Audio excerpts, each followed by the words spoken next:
Go ahead. Good morning, ladies and gentlemen. Today is Monday, September 23rd, 2024. Commissioners Court is meeting in regular open session. Commissioner Holguin, would you like to introduce this morning's pledge group? Yes, thank you. Good morning, everyone. So we are very, very pleased to have with us today the Harmony Science Academy Service Leadership Society student. They are here to learn more about their county government. They're going to be getting a tour of the courthouse and hopefully get to see maybe some trials in action. But thank you all very much for being here and for being interested in learning more about our county government and for coming to lead us in the pledge. Thank you. Please rise for the Pledge of Allegiance. I pledge allegiance to the flag of the United States of America and to the republic for which it stands, one nation under God, indivisible, with liberty and justice for all. Honor the Texas flag. I pledge allegiance to thee, Texas, one state under God, one and indivisible. Thank you. And thank you for being here. I've had a lot of contact with Harmony and participated in some of the graduations, and so you do some amazing things. Keep up the good work. You know, we're encouraging our young people to step up, and I know you do a lot of that. So thank you for being here, and I hope you enjoy the rest of the day. Thank you very much, Judge. And now we'll receive an invocation from Pam Ferroni.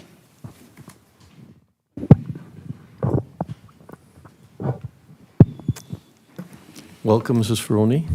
Thank you, Judge. Good morning. Judge and Commissioners, it is good to be here.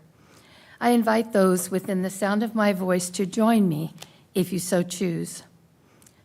Most holy, almighty God, we invoke your presence, inviting you to be our guest at today's Commissioner Court proceedings. In everything that is said and done, may we act and speak as those who reverence you, O Lord, for you know the thoughts and intents of our hearts before we even speak. We seek your blessings for each of our commissioners, our judge, our county administrator, and all staff who have faithfully prepared for today's business. As this court deliberates the issues at hand, keep them ever mindful of the precious people they represent. Your word from Isaiah 35 tells us, "The desert shall rejoice and blossom as the rose. It shall blossom abundantly and rejoice, even with joy and singing. The fig tree ripens its figs, and the vines are in blossom. They give forth fragrance, according to the Song of Solomon. Let us blossom in you until we become the fragrance of the aroma of Christ among those who are being saved and those who are perishing." Once again, I pray you will cause the deserts in family relationships to bloom. Cause your people's finances to bloom and flourish. Let your healing grace bloom and bring comfort to all who mourn, all who are experiencing heartache and loss. And Lord, I call for healing to bloom both, not only just in the relationships, but the physical needs as well. We ask that healing to bloom. We declare with the prophet Haggai, consider now from this day forward, from the 24th day of the 9th month, that's tomorrow, from the day that the foundation of the Lord's temple was laid, consider it. Is the seed still in the barn? As yet the vine, the fig tree, the pomegranate, and the olive tree have not yielded fruit. But from this day forward, I will bless you. And Lord, we rejoice in your faithfulness to bring us into a new day. For as you have told us in Habakkuk, I will work a work in your days which you would not believe, though it were told you. In the mighty name of Jesus, Yeshua the Christ, I pray. Amen, and so be it. Thank you, Ms. Ferroni. You're always welcome here. Thank you. Judge, do you have any opening remarks for us this morning? Yeah, thank you, Caesar. I'd like to welcome all of you to Commissioners Court on behalf of myself And our commissioners, we're always very thankful that you participate in county government and get to see some amazing resolutions today. Very thankful for that. And as we continue to celebrate Hispanic Heritage Month, we have a lot of activities going on. And so today, we also have a very special resolution that sort of ties into that. And I just want to encourage everyone, I continue to believe that El Paso and our community is probably one of the strongest, one of the most faithful humanitarian communities, and we need to keep that up. We don't see the unity sometimes, but we do have it here in El Paso, so very thankful for being part of this community. So welcome today. God bless all of you today, and have just a tremendous week. Thank you.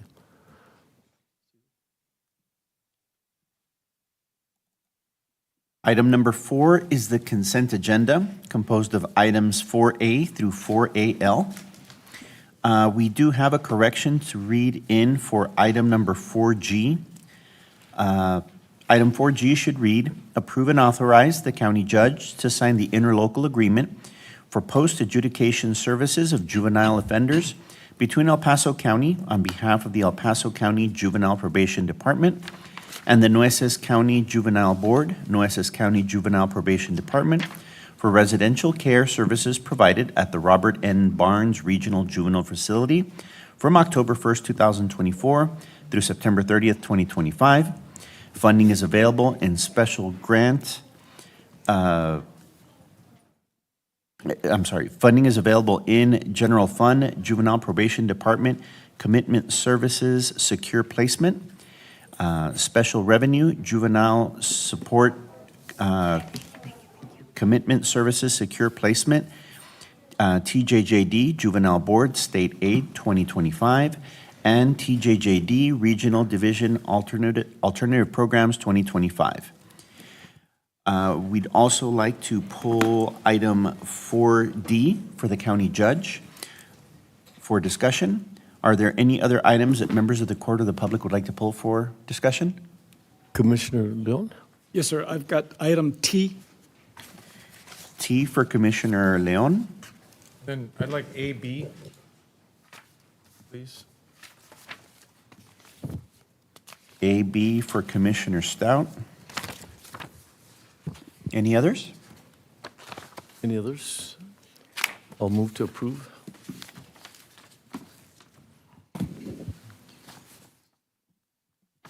It's just that I'll have to do mine the old-fashioned way. My computer's not charged. Okay. Aye.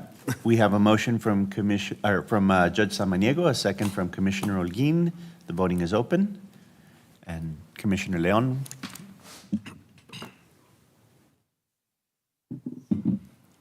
And motion carries.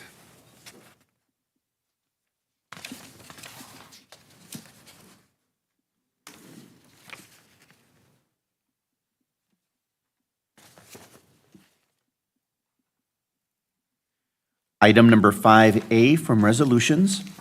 Approve and adopt a resolution honoring the memory of Danny McKillop and celebrating his exceptional contributions to the sport of track and field and cross country, as well as his profound impact on the lives of countless young students and athletes. Commissioner Stout? Good morning. Good morning, Judge and Commissioners. Good morning, everybody. I have the honor to read this resolution into the record. We've got a lot of folks here from Team McKillop, you can see on their shirts, including Sylvia McKillop, Alex Bustillos, and Gloria Montes Nicholson. If y'all would like to approach the podium, and I'm going to say a few words and read the resolution, and then we can hear from you, okay? Just real quickly, I wanted to highlight that Judge McKillop really meant so much to so many people. Just by one measure, several hundred people commented on the July Facebook post that announced his passing. He was truly a legend. Even if I repeat some of the information from the resolution, I think it's worth repeating many times over. 5 state championships in cross country for El Paso High School, part of the golden era of track at UTEP, winning the NCAA 1969 cross country title, and most importantly, hundreds of students with great memories of an amazing man. And so with that, I'm going to read the resolution and then we'll hear from you.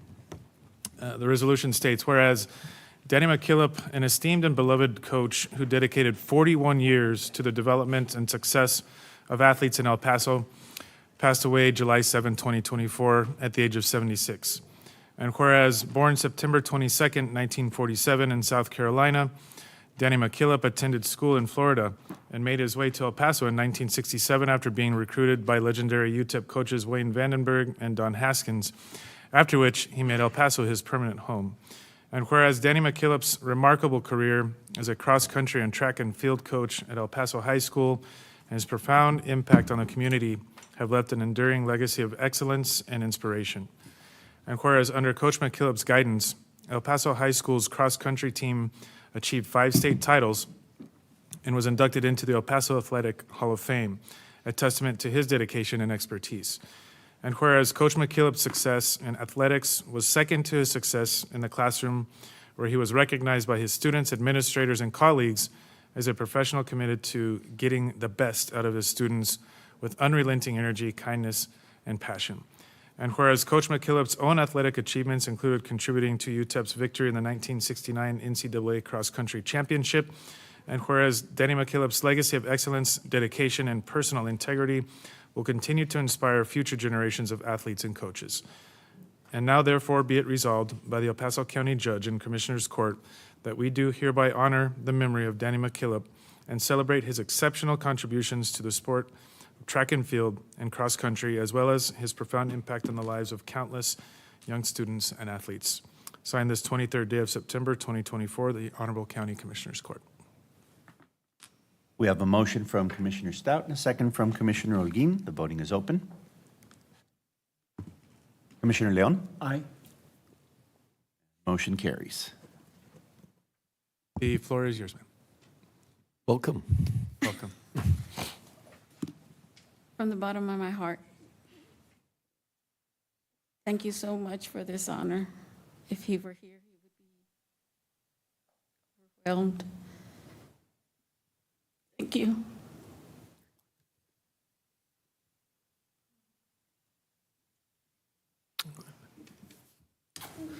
Judge Samaniego, County Commissioners, thank you very much for giving us this opportunity to be here today. My name is Alex Bustillos. I was one of his former athletes. Just a little bit about who Coach McKillop was. He was not only an educator, a coach, but he was a father figure to so many students and athletes, right? Yet people would think it's only for his athletes who he would always be there for, but it was every student that walked the halls of El Paso High School for 41 years. That goes without saying.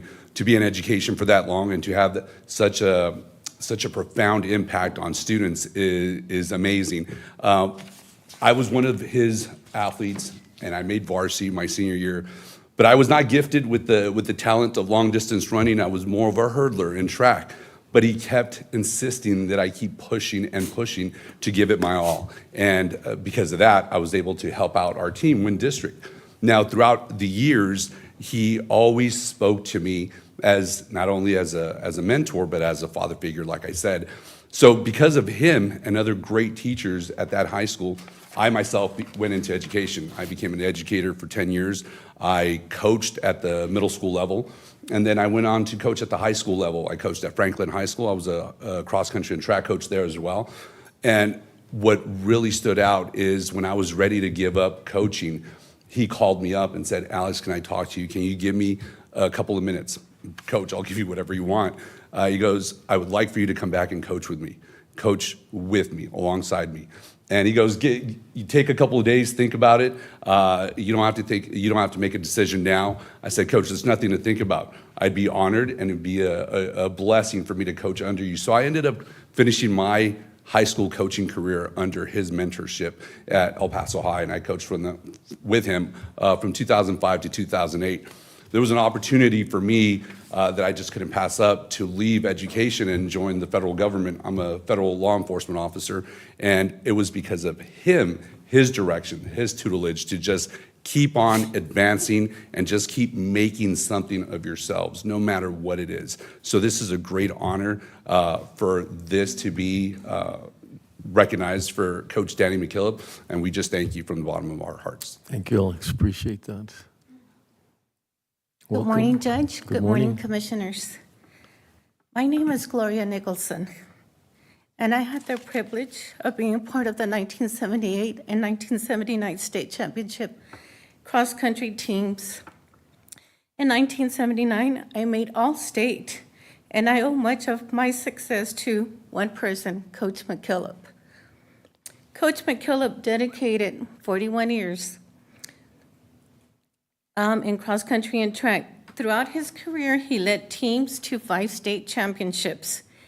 But beyond his accomplishments, Coach McKillop was so much more.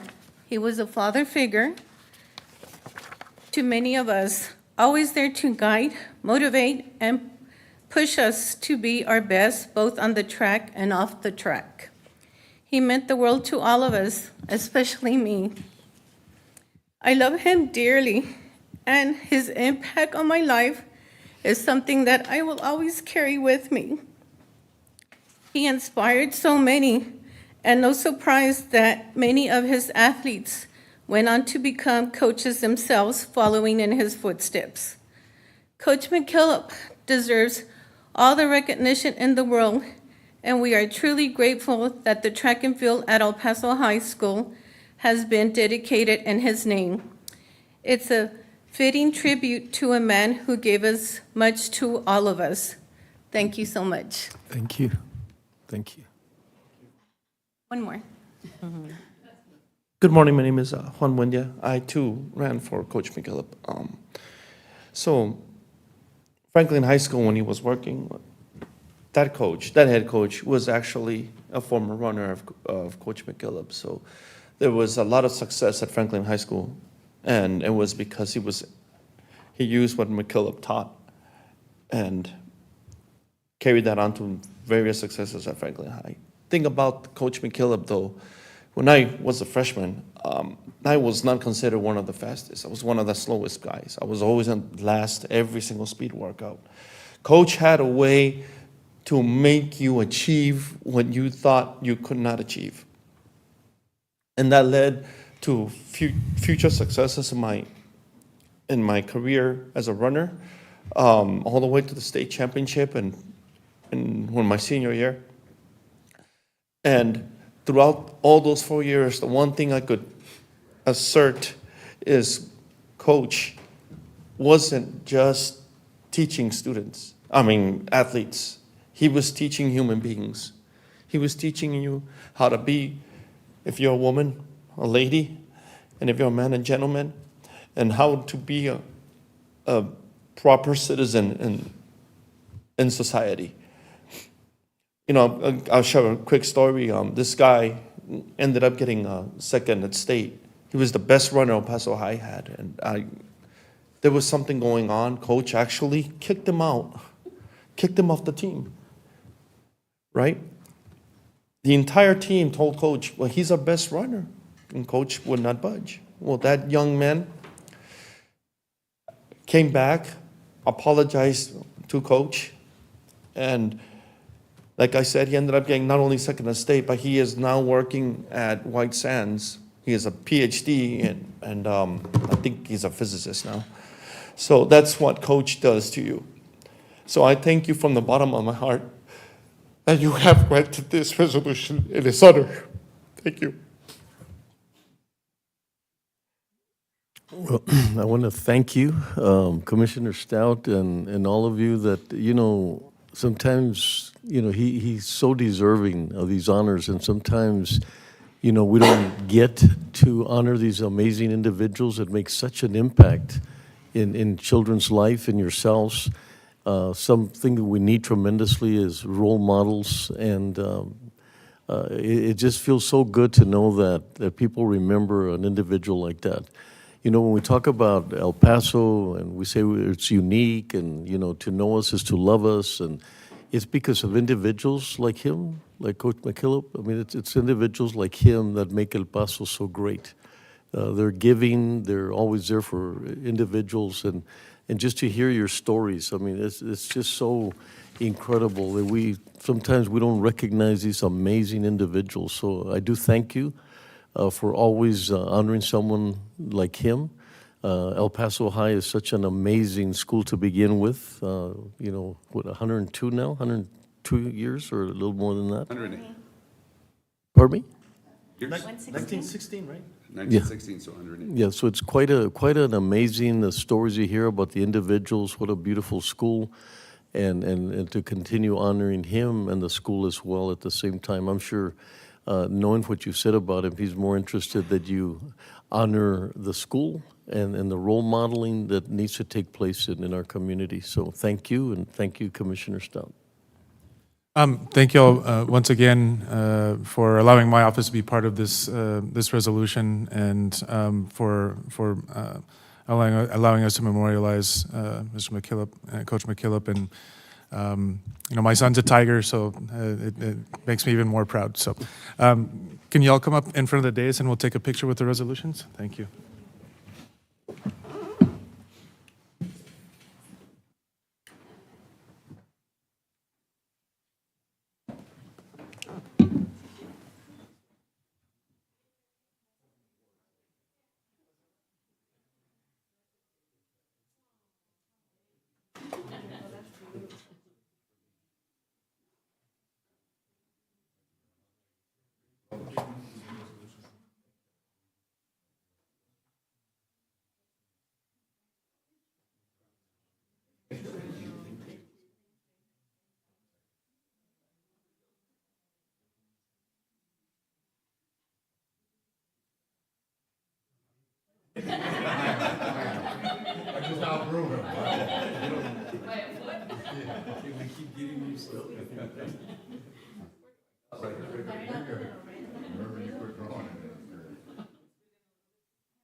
Bye-bye.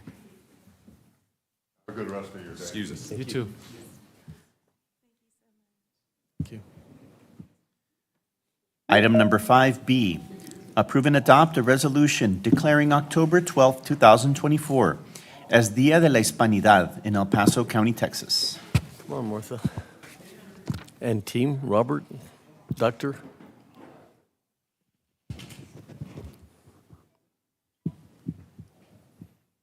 I'll say a little introduction. I don't know, Marta Vera is just an amazing, has done so many great things. I see she's like the Energizer Bunny.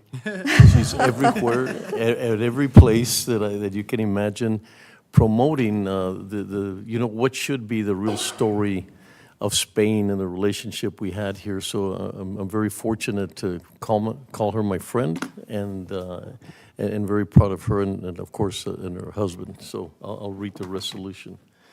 Whereas in 2024, the county of El Paso is part of the original Nuevo Mexico, founded by Spanish Crown in 1598, and is historically the birthplace of the American Southwest, to be enriched by the Spanish language and culture. Whereas Don Juan de Oñate performed the toma of the land, which is now El Paso County, and whereas the county of El Paso continues to protect and preserve the Spanish heritage, language, history, and culture from a diverse number of countries. Whereas the Camino Real de Tierra Adentro continues to be a productive binational inland port, and whereas Dia de la Hispanidad, commemorating the Spanish presence in the Southwest and in the county of El Paso. Now therefore be it resolved that the El Paso County Judge and Commissioners Court do hereby declare October 12, 2024 as Dia de la Hispanidad, signed this 23rd day of September, 2024. We have a motion from Judge Samaniego and a second from Commissioner Holguin. The voting is open. Motion carries. Martha, before we begin, tell us a little bit about yourself, and then we'll go into the topic at hand, because I think it's interesting what you represent here in our Southwest. Well, there's a lot. But the first thing is I'm the honorary consul of Spain in El Paso. And one of the flags that we should have here, and so, County Judge, I am going to give you all, you and our commissioners, a Spanish flag as a gift from our embassy. Excellent. So that's the first thing, because we had so many flags. We had the Spanish flag, the Mexican flag, the American flag, and the Texas flag. So those are 4 flags over our county, which is really wonderful and exciting. The other thing that I do is promote economic development from Spain to here and here to Spain. So that's another thing, World Affairs Council. And recently I was named a member of the UNESCO team.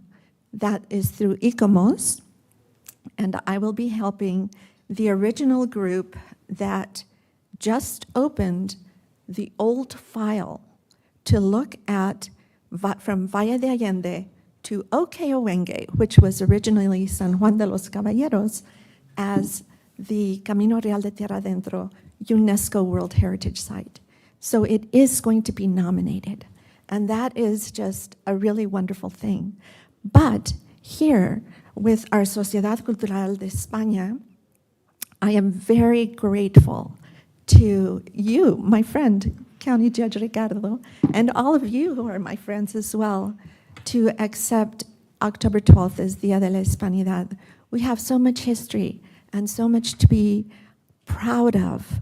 And so I'm very grateful from the bottom of my heart for this proclamation. Hilda Kelly here, she is our oldest member. She's been with me since 2013 and was one of the founders of the Sociedad Cultural de España, which brings culture, education, and just a myriad of authors that come to El Paso to talk about their books on the history. And we're going to have even more. Our president here is Cristina Zapata. We have Stella Pulido and my husband, Dr. Robert Vera, who was a previous president. So I want to thank you all for doing this for us and for El Paso, because we are so proud of being Hispanos. We have representation here from Colombia. We have other members from Venezuela, Chile, Peru. So we're very, very fortunate to have all of these countries represented in El Paso. Thank you. And anyone else? No? No? And I hope everybody realizes that one of the things that is so important to El Paso is our history. And for you to highlight our culture and our language, I don't think anybody does it as good as you all do, to highlight that idea that we're, there's all this blending of cultures that makes us these incredible individuals that I think are here, that are part of the community. So always very thankful that you continue to promote, and I know there's a connection. Actually, and I forgot to wear let's see if I have it. I got a little medal from Spain for our promotion that I wanted to show everybody. So I'm very, very proud of the fact that, they recognize El Paso as a very important contributor to the history and connecting them. But I think more than anything, as you know, Martha, that I've learned from you is that we set the record straight on some things that were, wrong about the history that need to be corrected, and the relationship that was so much a part of who we are. And so it's like El Paso, we get these narratives that we need to sort of push away and then bring in the right story. And I think no one like yourself and every one of you have promoted that relationship the way it should be between Spain and what's happened here and all the contributions that we've had. So thank you very much, Marta and your team, Dr. Vera and everybody. We'll go down and take a picture with you. Thank you. And we will have our Spanish Gala February 1st. So I hope that you all can come because we will have some very exciting news there as well. Thank you very much.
Item number 5C, approve and adopt a resolution recognizing September 23rd through October 31st, 2024 as El Paso County Employees Combined Charities Campaign Month in El Paso County, Texas.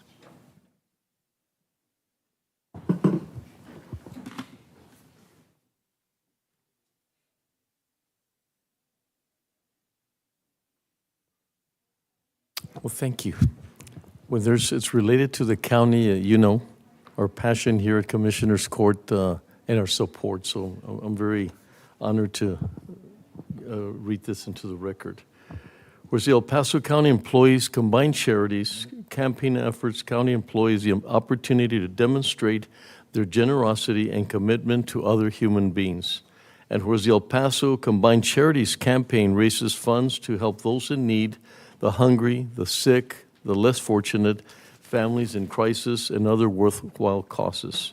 Whereas El Paso Combined Charities campaign has raised through the generosity of county employees over $905,569, plus $13,690 last year since its inception in 1994. Whereas the El Paso Combined Charities campaign set a fundraising goal of $20,000 for the year of 2024 and encourage all employees to continue to demonstrate their commitment and generosity and to care enough to share. Now, therefore, be resolved that the El Paso County Judge and Commissioners Court recognize September the 23rd, 2024 through October 31, 2024 to be known as El Paso County Employees Combined Charities Campaign Month. Signed this 23rd day of September, 2024. We have a motion from Judge Samaniego and a second from Commissioner Leon. The voting is open. Motion carries. And where's Crystal Gorola? Where? Oh, there she is. A distant relative, so I just want to make sure that I was looking at the right person. Janet? Honorable Judge and Commissioners, Janet Sanchez with the Human Resources Department. I will first like to thank you for adopting this resolution and supporting the Employee Combined Charities campaign. Today marks an important milestone as we launch our charity campaign designed to make a meaningful impact within our community. By partnering with United Way, a trusted organization with a long-lasting reputation for mobilizing communities and driving positive change, we are providing our employees with a unique opportunity to contribute to a charitable cause that they matter the most to them. To ensure the success of this campaign, we have established a dedicated employee committee, and this committee will serve as a resource to educate and promote the campaign, as well to assist employees that may have any questions. At this time, I am pleased to introduce some of our committee members. Thank you. Good morning, Judge. Good morning, Commissioners. I'm Yulisa Rubio. I'm with Human Resources. Thank you so much for having us this morning. Thank you. Good morning, Cristobal Guzman from the County Judge's Office. Thank you, Crystal. Good morning, Marisa Nunez with Commissioner Coronado's office. Thank you, Mari. Thank you, ladies. The Human Resources Department will distribute campaign brochures and pledge forms to employees via email, but we will also have hard copies for those that prefer to fill out a paper form. Employees have the flexibility to pledge through a one-time or recurring payroll deduction or by making a one-time cash or check donation. For those that wish to donate a cash or a check, our team can arrange pickups to their department or they can send it to the Human Resources Office directly. And like the judge mentioned, our goal for this year is $20,000, and the deadline to do those donations or send them to HR is October 31st. Now it is my pleasure to introduce Crystal Gurrola, which is our development specialist, and Georgina Hernandez, CEO of United Way. Thank you. Welcome. Thank you so much for having us, Judge and Commissioners. It is a pleasure to be here every year. It's a continuation of a support and commitment of a partnership that we have between the county and United Way. As you may know, we've had a great relationship with our Family Resiliency Center that you all house, and we've had tremendous impact with the support that we receive from you and your employees. So we're very, grateful for all the continued support. And of course, of the coordinators, we couldn't do this without them. They're the ambassadors to our United Way within your organization. So we just feel very proud. Thank you. Thank you very much. Do you wanna? Yeah. Second all of that, thank you. No, Crystal, thank you very much. Everybody knows United Way and the county. I mean, we've been going toe-to-toe in so many things, any challenges from the Walmart crisis to the pandemic it's just been great to have that relationship. And I encourage all the county employees for one reason, and that is that we made a commitment, I know from Commissioner's Court, that we're going to be a role model for the rest of the community. It's very difficult for us to be asking others to give or to do certain things when we're not doing them ourselves. And I think we've become that lane. I think we've opened that lane to show the rest that we're going to, whatever we ask of the community, we're going to try to do the best. You've seen the commissioners, the resolutions that we bring here, the support they give the community. So just encourage the county employees to help us be that role model that has been so important to us in so many ways. And of course, we always have such support from legal and everybody else that come together. So let's try to get that, reach that goal and go beyond the 20,000. And so, and on the side, my support of HR. I want to thank you for that commitment of getting, when we talk about being a family, it has to do with these things that we get united, we can count on each other, and when something's wrong, we try to take care of it quickly with our employees. So once again, HR, thank you for the support and United Way. It's going to be a great partnership. And Crystal, thank you from our office, and Mari, thank you for everything that you all do. So thank you.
Nice. Oh, thank you very much. Thank you.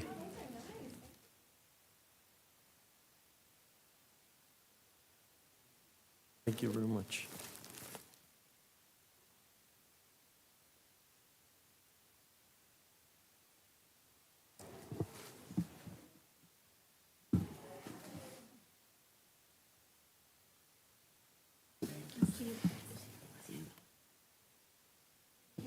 Bye-bye.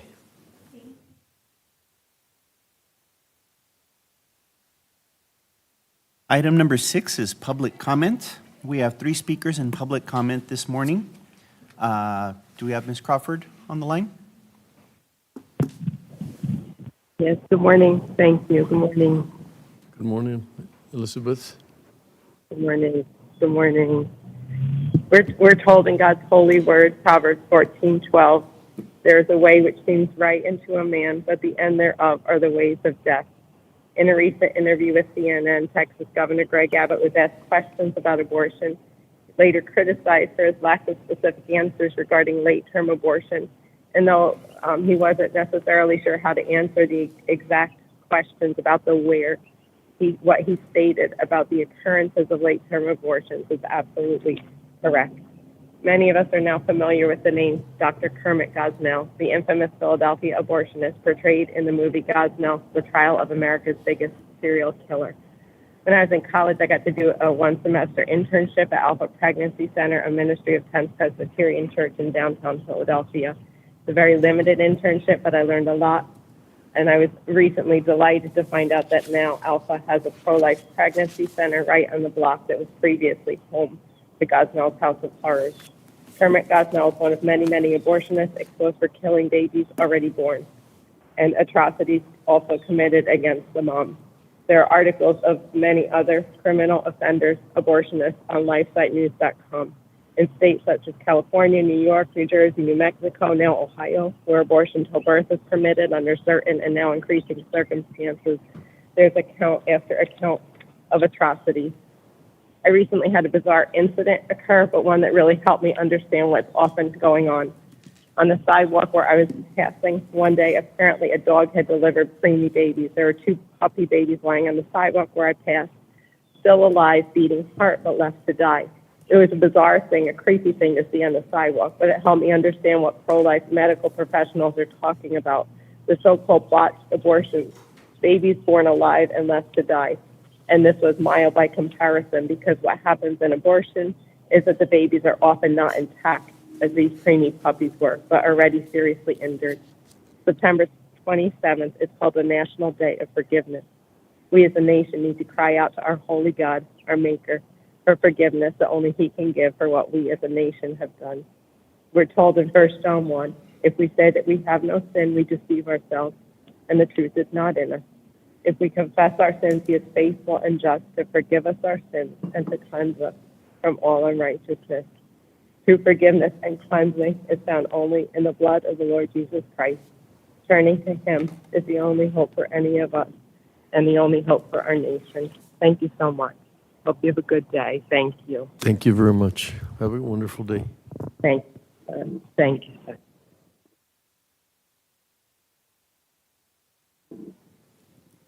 Next, we have Mr. Pedro Cera.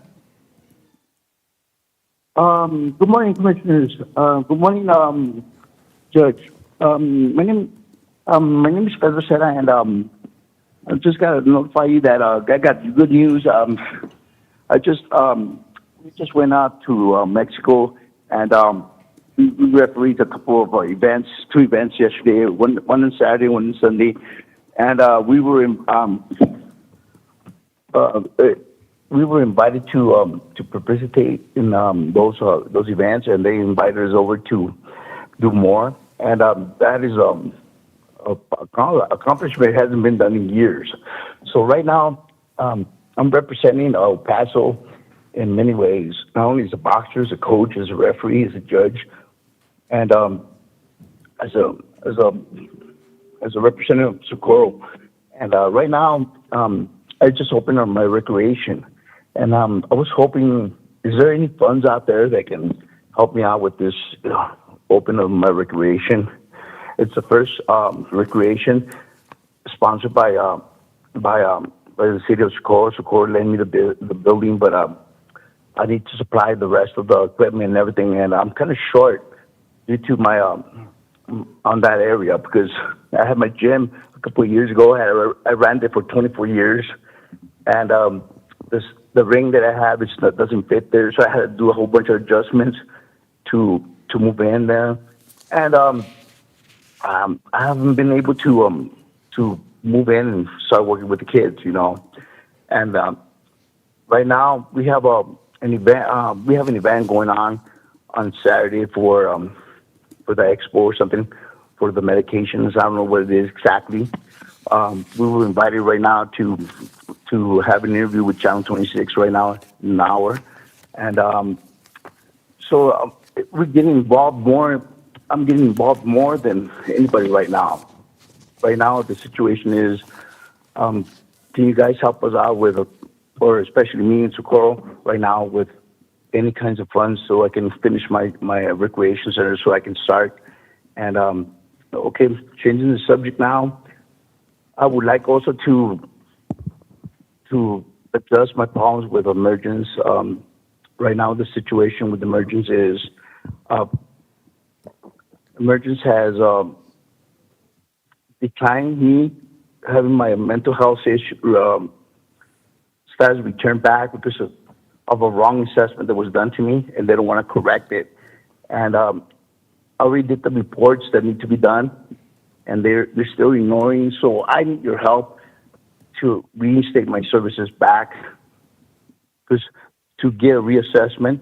If not, I'm going to have to wait an entire year, and I cannot wait an entire year for this. They want me to wait until February the 1st, and it was already proven that they did a wrong assessment. The doctor at the appeal committee, where they had made the decision, they were based on false assessment. The assessment was done incorrectly, and right now the situation is where I got lost for a little bit. Sorry about that. Let me just get my thoughts together. Okay, the assessment right now has to be reevaluated again, and they refuse to do it because of the situation where they say it's already confirmed that you don't qualify for services, and it's not correct. The appeal doctor asked Celeste Nevares from Emergence if she had conducted a proper assessment. She said, no, I have not conducted. We got 10 witnesses plus Commissioner, Senator Blanco was there. I also got Mr. Blanco involved. I asked him to advocate for me, and that's where I'm at right now, sir. So I need your help to resolve this issue, please. Can you guys help me out on this as urgent as possible? Because they're going to want to wait 60 days. I can't wait another 60 days. So please, can you guys help me out with this situation so I can move forward on that too? And hopefully we'll keep adding more good stuff to El Paso. Thank you. That's the part for emergence. I'm done with that part. So going back a little bit to the boxing, hopefully we can represent El Paso. There's some big stuff going on right now. They're having talks about it. So pretty much in the future, we're going to be nationwide, one of the biggest events here. So hopefully we're going to have it. Thank you, sir. Thank you very much for everybody. Thank you, Judge. Thank you. Thank you, Pedro. Take care of yourself. Okay. Thank you. Next, we have Commissioner Leon. Thank you. And I know I've got 5 minutes. I have a constituent that gave me her 5 minutes also. She lives with me. So hopefully that'll be taken into account. I've got to commend our staff. We recently, this Saturday, we had a gun buyback program. This is our second one that we've had. And thank you, Miguel. We've got some slides here for you to see. And I've got to say that between what we had last year and this year's, it's almost 1,000 weapons that we picked up. And if you look at some of the stats that we've had, in 2023, there were 103 suicides in El Paso County. More than half, 58, involved a firearm. Of those 58, 55 were firearm wounds to the head. There were 51 homicides in 2023, with 40 of those committed by firearm. Also in 2023, there were 5 child deaths, age 1 through 17, related to firearms.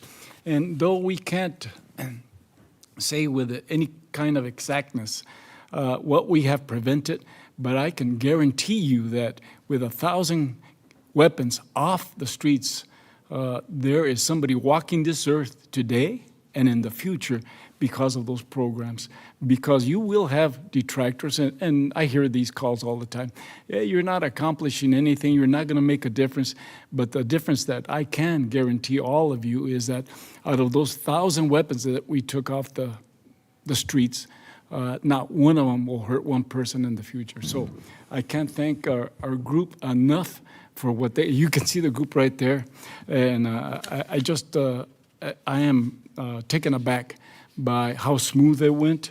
When I drove up, I was praying to myself that hopefully we'll have at least 1 or maybe 5 guns turned in. And I saw a line already lined up waiting to get into the Coliseum. And I've got to thank some people, Judge, Commissioners, if you don't mind me taking a little bit of time. Absolutely. First of all, Carl McClaney and Jackie Butler. Carl's right there. Jackie Butler is hiding in the shadows over there. Great job, because it takes so much coordination. It's not just, hey, we're going to have a gun buyback, come on over and get it done. It takes months of preparation. Matter of fact, the first event that we had, some of our folks went out to Houston to see how they did that. And we learned from a lot of their mistakes. They told us how better to have this done. But I'm going to read a few so I don't forget some of the folks that helped us out. Number 1, the Sheriff's Department, Commander Hack, Sergeant Magalenas, and Lieutenant Soria, Deputy Silva, and Detective Gutierrez. The El Paso County Auditor's Office, Michael Lamas, and all of his team. The El Paso County Attorney's Office, and I've got to say, I'm going to speak about our County Attorney's Office a little more in depth in a little bit. But again, our County Attorney, Cristina Sanchez, Katie Ayala. Katie was one of those that went to Houston during August. I mean, I've been to Houston. That's the closest to hell I've ever been. The El Paso Coliseum team for helping us so much. The communications team, including Dr. Gallegos, Desiree, Miguel, and Leo Marketing. the administrative staff, purchasing, grants, and budget teams for working with our team behind the scenes. Commissioners Court for allowing us to use ARPA funding to be able to purchase those 1,000 weapons. And the El Paso community for your trust in El Paso County, for having that trust and showing up and helping us make El Paso that much safer. And I said I wanted to say a few words about our county attorney's office. You know, I don't know about you and the public there, but I've got to say I am so proud of Cristina Sanchez and her team. If you look at what they've done over the years, that half of this doesn't make the news, but if you look at the Jaguars Club, the massage parlors, Gateway Hotel, so many others, that we take the lead and we make things, and we talk about safety and what makes our team so much, what feeds into the safety, so many facets. This is one huge facet that makes El Paso El Paso a lot safer place to be. There's a song that I like. It's by the Seekers. It's an older song, and maybe many of you have heard of it. It's the Seekers, and they sing, "I'll never find another you." And I've been to, I've worked for a lot of places, a lot of organizations, and I've got to say that this organization, El Paso County, I know it's the best county in Texas. There's 254 counties in Texas, but by working around you, and the chemistry, it's easy to say it's a county family, but the chemistry that we have and the lack of egos that we have out there, we all meld into making this such a great county. And the focus is not ourselves. There's no egos there. Our focus is our constituents. So again, I can't thank you all enough for making us here look so good. And yes, there is room for improvement, starting with me, my office, and all of us. But thank you so much to everyone for making the county the business that we are. Thank you, Commissioner. I was only a witness. I didn't have a lot to do with it, but I had the privilege of being there. And I can tell you, thank you, Commissioner, for the recognition, the volunteers. I mean, everybody's sort of having a great time while doing a lot of great work. But I want to say that I feel that one of the big reasons that it's successful is because of the credibility that Commissioner Leon brings to the table. Like he has here as a commissioner, has always brought that sense of dignity, that sense of pride, but also that moral values that he has that never shift. And so I feel very, very proud of the fact that people trust him. And as you know, anything that has to do with law enforcement, he's the one that sort of gets us to understand it better, because this is an individual who was there in law enforcement that understands what it means to not have a gun when you don't need to have a gun, when someone's desperate or wanting to hurt themselves, and be able to reach out instead of for the phone or a friend to have a gun available when it shouldn't be there. And so this is a great, big difference in our community, and it also sends a really strong message that we're not against people owning guns. We're against, as the commissioner has said so many times, the fact that you have guns that are in a shelter, you know, in some place in the attic, somebody picks it up. And think about it, some of the increase of children or adolescents with guns at a crime has increased tremendously because they're available, a parent leaves them there. But think of what happens. They're involved in a crime, and because they have a gun, it could have been a misdemeanor, now becomes a felony. So keeping guns away from children and adolescents and so many people that shouldn't have it. So I'm very thankful. And Commissioner, this was a great event. You have a great team. And like I said, you know, I could tell that people wanted to be successful because of your leadership. So thank you. Caesar. Thank you, sir.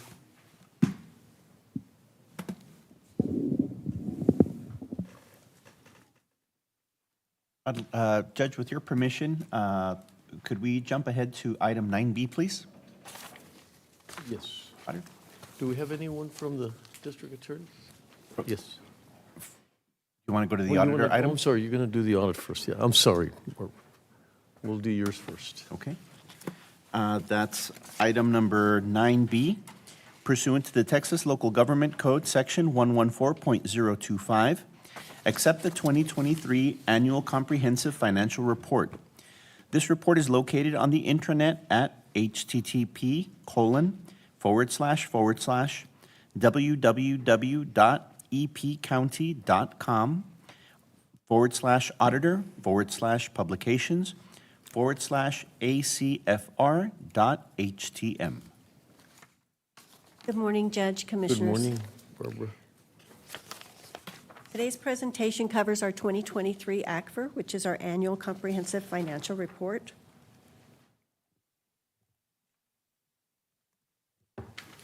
The annual financial report is directly linked to the county's goal of financially sound government. Our prior year ACFR received the GFOA recognition for excellence in financial reporting for the 34th consecutive year. And today's presentation will cover our external audit results, government-wide financials, and the general fund for fiscal year 23. We do have two of the CPAs from Gibson, Ruddock, Patterson, LLC, our external auditors. Vanessa Alarcon is the partner on the audit, and Vanessa Gill is the lead. I also have Donna Teague, our financial operations manager, in case there are any questions that we need to address. The audit was conducted in accordance with government auditing standards. The ACFR received an unmodified opinion, and this means that the financial statements are presented fairly in all material respects in accordance with generally accepted accounting principles in the U.S. The compliance report, better known as the single audit, reports on major programs and internal controls over compliance that are required by the Uniform Guidance and Texas Grant Management Standard. The reports show this. The qualified opinion is for the federal CSL-FRF program and the state BPU and bullet-resistant shield programs. All other programs had unmodified opinions. A qualified opinion means that there were deficiencies, significant deficiencies, or material weaknesses in internal control over compliance. A deficiency means that the design or operation of a control does not allow the county to timely prevent or detect and correct noncompliance within a state or federal program. A significant deficiency is a deficiency or a combination of deficiencies that is less severe than a material weakness and yet important enough to merit attention by those charged with governance. Material weakness is a deficiency or combination of deficiencies such that there is a reasonable possibility that material noncompliance with a type of compliance requirement of a federal or state program will not be timely prevented or detected and corrected. The county's findings on the single audit this year are considered material weaknesses. The finding on internal control over financial reporting relates to findings on the state and federal programs, and all of these are related to procurement and procurement compliance. We'll talk more in detail on those in findings 2 and 4. Finding 2 is related to the coronavirus state and local fiscal recovery funds, the CSL-FRF, or you probably know it better as ARPA. A cost or price analysis is required for every procurement action, including contract modifications. Documentation for such cost or price analysis was not found for a sole source procurement action, and monitoring procedures were not in place. The recommendation from the auditors is training to all departments and purchasing to monitor. We've already scheduled training to begin October 1st, 2024 for all departments, and there'll be video trainings to be available through NeoGov after the live training. Purchasing has already implemented a monitoring process via weekly audits, and the bid award request form has already been modified and provided to end users to help us meet these requirements in the future. Finding 3, where results of the single audit are required to be put on a data collection form in the Federal Audit Clearinghouse by 6/30/2024 each year. The data collection form includes the ACFR audit, which was not completed until August 30th of 2024.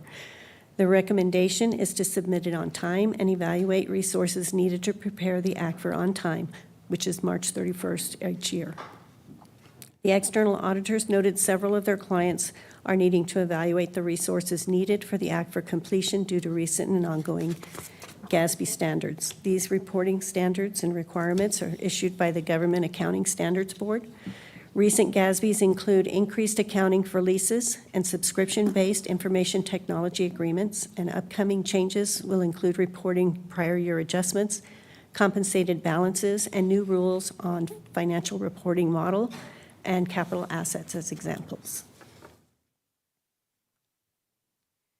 Findings 4 and 5 relate to state programs. For the BPU program, that's the Border Prosecution Unit, some contracts for services were not routed through purchasing department and were taken directly to Commissioner's Court. Quotes and/or formal solicitation were required, but the entities could have been exempt if a discretionary exemption was obtained by the purchasing agent.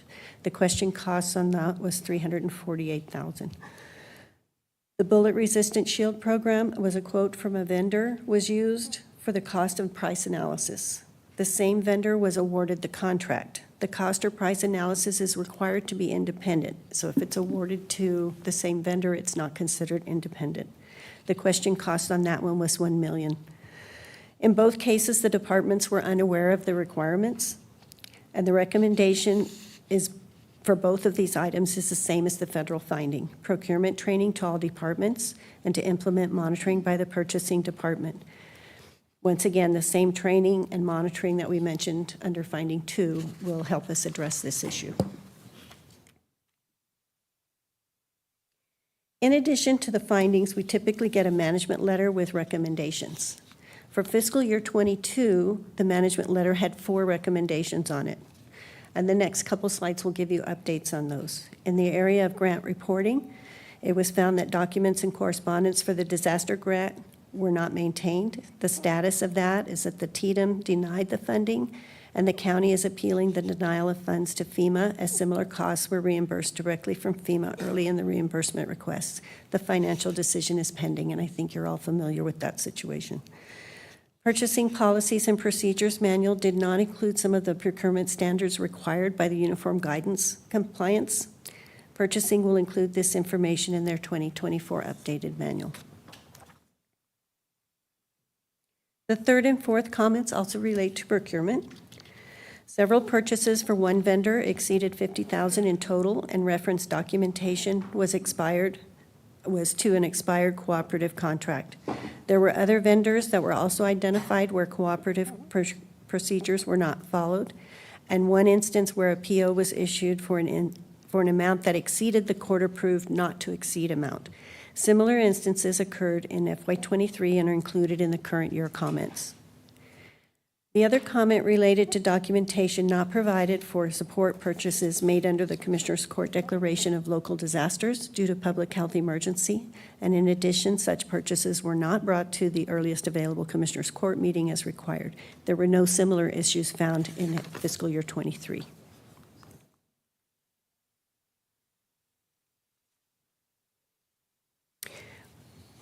We had a total of 6 management comments for fiscal year 23. 2 had to do with procurement. The first one had to do with we're using another governmental entity's vendor contract, and we didn't have an interlocal agreement in place. And then in another instance, expenditures were incurred after the contract expired. The recommendation for these are that we ensure interlocal agreements are in place and approved by Commissioner's Court, monitor and evaluate interlocal agreements and piggyback contracts annually. Our response to that is the recommended training and monitoring are being developed and implemented, as well as internal reporting. The third item involved our investment policy. It did not identify methods for monitoring the market price of investments or procedures to monitor rating changes in investments. The recommendation from the auditors is to ensure the county investment policy includes all requirements of the PFIA. And our investment policy will be updated on the next update, which we expect to bring to you in February.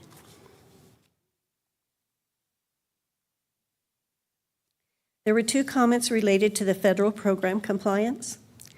Number 4, under Emergency Food and Shelter Board program, we needed additional information for uniform guidance compliance.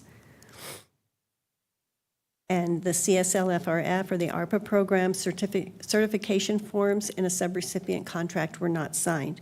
These forms were subsequently signed after this was brought to our attention during the audit. In your backup that was online last Friday, number 5 was incorrect, but it's correct here, and it's also correct online now.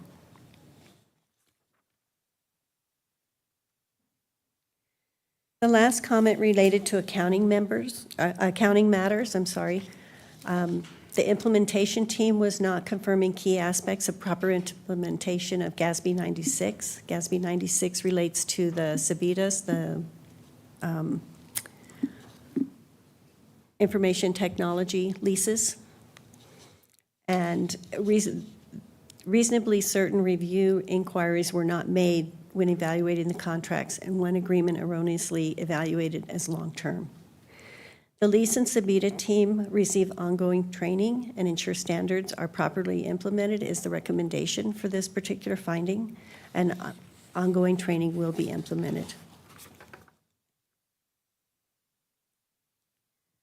The next part of the presentation goes over the high points of the ACFR.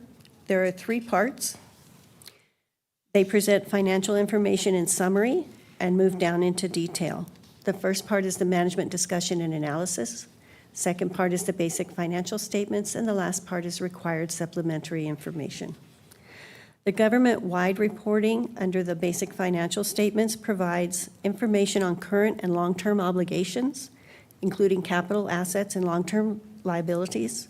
This is useful in assessing the county's overall financial health. The government fund reporting provides information on near-term inflows, outflows, and balances of spendable resources.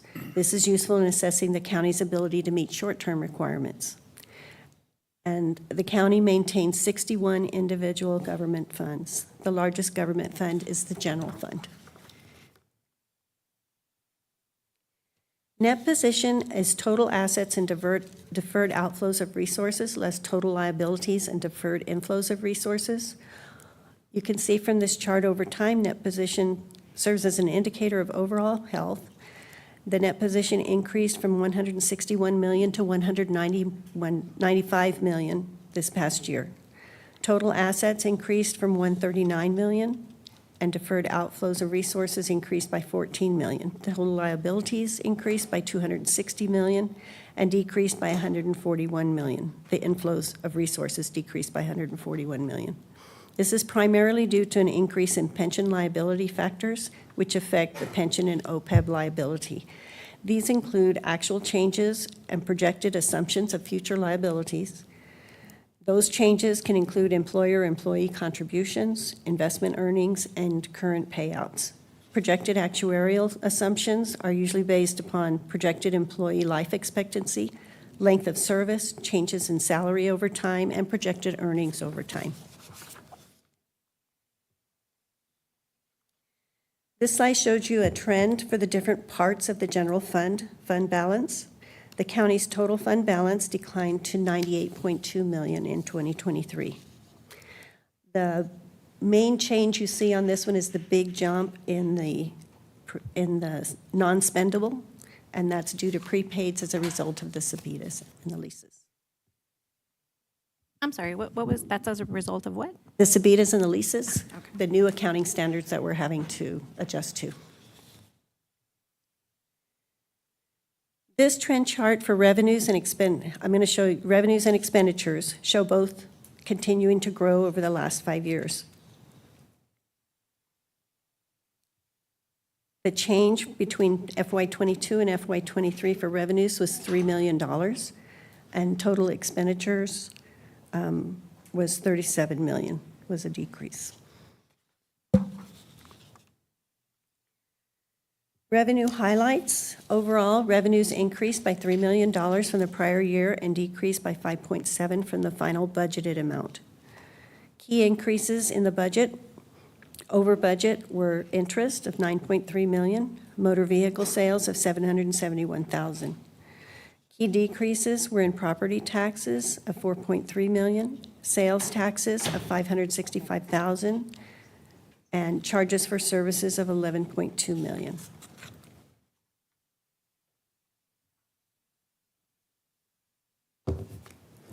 Expenditure highlights include the overall expenditures and transfers out increased by $39.5 million, or 12% over the prior year. Overall expenditures were under budget by $80.6 million. Key under-budget functions include general government of $47.2 million. That's where our emergency fund is. Resource development of $11.2 million. Capital outlays of $6.9 million. Administration of justice, $5.9 million. And public safety of $5 million.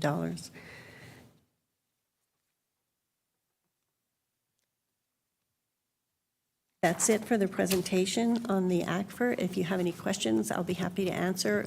And I don't know if Vanessa has any comments she would like to make. Go ahead, if you want to give us a little bit of a, put it in perspective for us. All right. Thank you, welcome.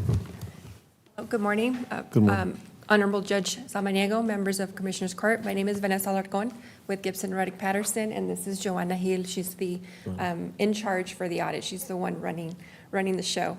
But just to add, we do want to thank Barbara, Donna, and her team for assisting in the audit. They've been very cooperative. This is, I think, the first year in a long year that it did take longer, but there are a lot of standards being implemented. And my understanding is they've already contracted with somebody, gone through a contracting agency to bring somebody in, and they'll help and assist so that we're not in the same position next year, and we'll be presenting to you much earlier and getting things back on track. So I do want to express appreciation and thank you to their team.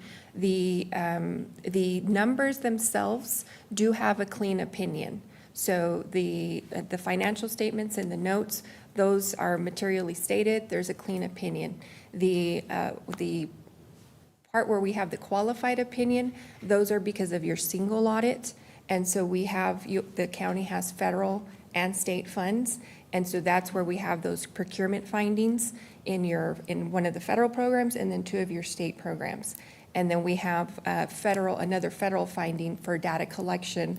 And that's because when we finish up the audit, that information has to be uploaded to the federal clearinghouse, and that has to be done within 9 months of the fiscal year end or 30 days after approval of the report, whichever is sooner. And so since we missed that deadline of June 30th, that's also why that's a finding. And again, that'll get cleared up next year when we get things back on track. That finding will go away. We did have a good exit conference with Betsy Keller in August to discuss the procurement findings. So that was a very, I believe, productive meeting where she wanted to understand a little bit more what's going on, what cooperation between the departments can occur. And so, again, they've already, on October 1st, they're going to have that training. And procurement is just one of those where you've got state statutes, you've got federal regulations, and depending on where the funds are coming from, you have to apply the most restrictive regulation or statute. And that's kind of where, when you have these one-off contracts that aren't going through the formal competitive solicitation, when you've got these one-offs where it's sole source, or you all try to go out for competition and only one proposal comes back, then that's considered non-competitive. There's these other little outliers where we have to comply with certain things. And so the normal procurement process that the county has on competitive solicitations, that's pretty vetted, that's pretty well done. It's these one-offs where we're encountering, or sometimes just the department communication and making sure that purchasing department is aware. And that way, if there's any other regulation or something out there, that gets addressed beforehand. So there's already action being taken, and I think that's kind of what I have, unless you all have questions for me or Barbara. Just, the training came out pretty clear, right? It seems like it needs to be more of a strategic kind of focus of training, not just sort of random kind of training. Any thoughts, Barbara, as to how you're going to approach that? We've worked, the auditor's office, the purchasing office, budget, and county attorneys work together to put this training together. It's an overall view. It's called financial management training. And every department needs to have someone on their staff that's an expert in that, because anytime they have something that's under a grant, every purchase for the county has to go through purchasing. Even if it's not a formal bid, it still needs to go through purchasing, especially in these cases. What we found is a lot of what they found as exceptions were those competitive bids or the documentation for them, and that was at the time the applications were made. And so the departments were not aware they needed help from purchasing at that time. And my department really isn't involved before the awards are made. And so we're working together to train the departments so that they know if they want to apply for a grant, they need to do purchasing considerations. A lot of times a grant, they'll already have in mind who they want to work with them on the grant, and sometimes we can do that, but it's only if purchasing can accommodate them and there's a way for them to get an exception so they don't have to go out to bid or they don't have to get several different quotes, that sort of thing. But even if they go for quotes, they call a vendor and they get a quote and they say, okay, it's going to cost us this much money for this application, because they have to put how much they think it's going to cost. And then they don't either they don't keep the documentation of it, or they got it verbally on the phone, or they award it to that same vendor, which is what happened on one of the instances. And that's not considered independent. And when we're working with state and federal funds, it has to be an independent quote. Yeah, I think So we that's, worked really hard together as a Yeah. team. And like I said, county attorneys have been involved, county admin was involved, purchasing, auditors, and Excellent. budget. All of us have been involved in developing this training. Barbara, if you look at last year's versus this year, what sort of, what are some of the good trends and what are some of the things that maybe we didn't encounter last year that we're looking at now? Well, I think one of the good trends is we had a new partner on the audit. And so she looked at everything very closely, and we have 6 opportunities, to improve. And so we're working hard to make sure we get those controls in place and we can have a better, clean audit again next year. Okay, well, I thank you for that. This is very important for the county. We want to make sure we're doing the right things, and I know purchasing has gotten a little difficult with so many other elements that are involved. But Karen, thank you Karen's here, for yes. being part of the team, and thank you both for being here today. Barbara, thank you. You're welcome. Any other questions? Yes. Oh, yes, I'm Judge? sorry, Commissioner. Yeah, I have a couple questions. Number one, when it comes to, I saw that one of the, I guess, were findings or issues was with, is it my understanding that when there's another already vetted, like for example, in a co-op on the buy board or something, Region 19, anything like that, that we still have to have an interlocal agreement with them as well? Is that what that issue is? If it's through another government agency, correct? The interlocals are through intergovernment, but I believe what you're referring to is maybe if it was in the management letter, sometimes those cooperatives have contracts and then they expire, but we're still piggybacking off those agreements. And if they've expired with that cooperative, we can no longer use them. So in one of the departments, they found that that was the case, and then they created their own contract, their own interlocal with that specific vendor or agency. But sometimes that's kind of the other thing we encounter with interlocals, especially through cooperatives, is when those contracts expire and they're not renewed, but we're still utilizing them. We have to So switch are we not over. allowed to do that? Or can we do the interlocal agreement with them or not, or independent? You can do interlocal agreements with the governments and not-for-profit agencies. The thing is with those agencies, when it comes to federal, you can use them as well. You just want to overall, what's the best, I'm trying to think, the best overall strategy for the county. It doesn't necessarily have to be the best price, but just what's the overall best value. Yes, there you go. Best value for the county. Karen, did you have something? I know you stood up, so I don't know if you had additional comments. Good morning, Judge. Good morning, Commissioners. Karen Davidson, your county purchasing agent. I think what is indicative of the overall procurement findings is a disconnect between what the department's doing and purchasing. And I think that what Barbara's presented to you is that financial management training is going to go a long way. As she described, it's the entire financial support team coming to the county. Plus, you'll have this training on YouTube and the presentation, along with policies and procedures, videos to help everybody. So I think indicative is just that we're not connecting with the department to do the vetting process on cooperatives. So the co-op may be something that they're used to using year after year, but they're not vetting it year after year unless they're coming to purchasing to ensure that the expiration date hasn't occurred and to ensure that all the items that they're purchasing off that co-op are on that cooperative contract. So it's a disconnect in the communication between the departments coming to purchasing. Okay, so, but my question next is isn't that co-op itself required to do the updating of those contractual agreements if they've expired and not let them put them out there that they can be used?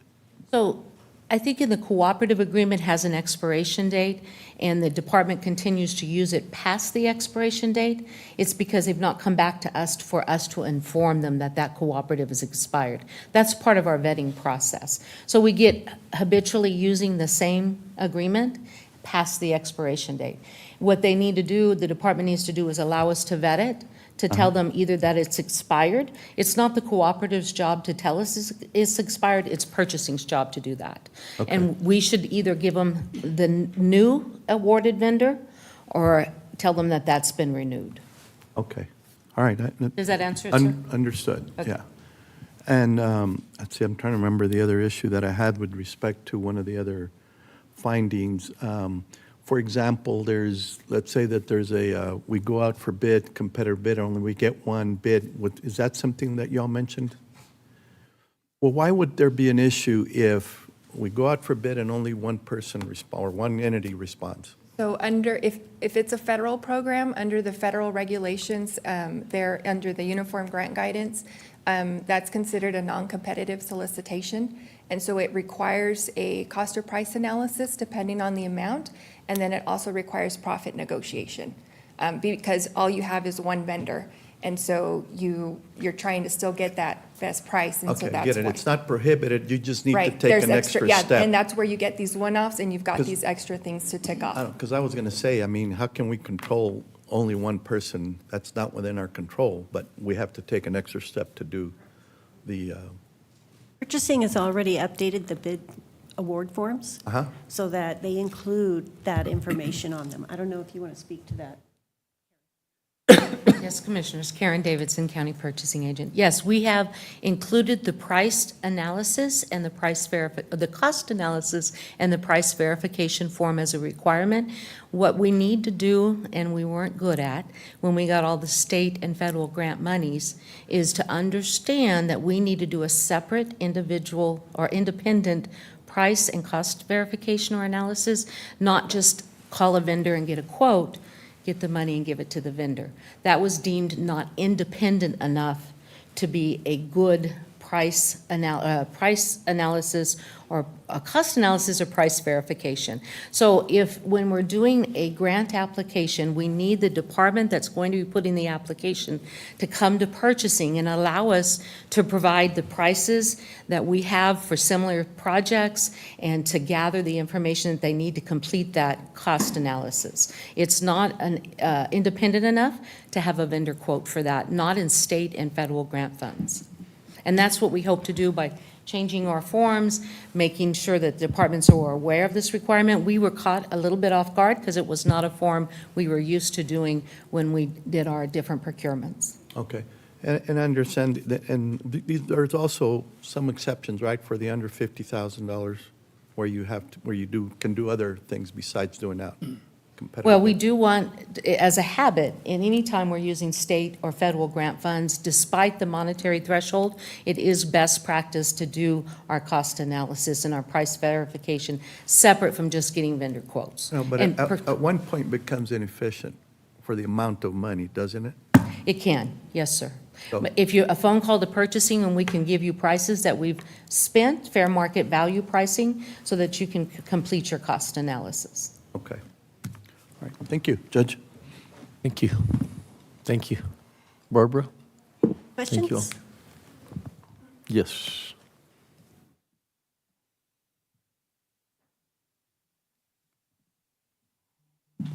We have a motion to accept. We have a motion from Commissioner Coronado and a second from Commissioner Leon. Voting is open.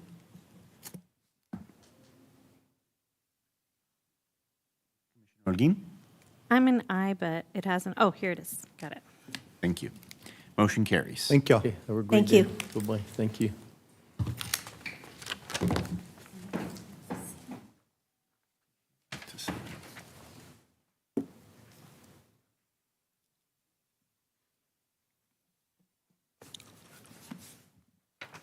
Moving back to item number 7A from Commissioners Court.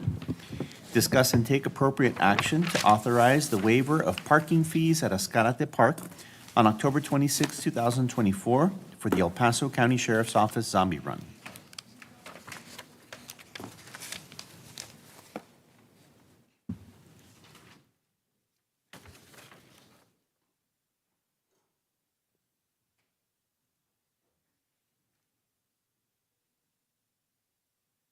John?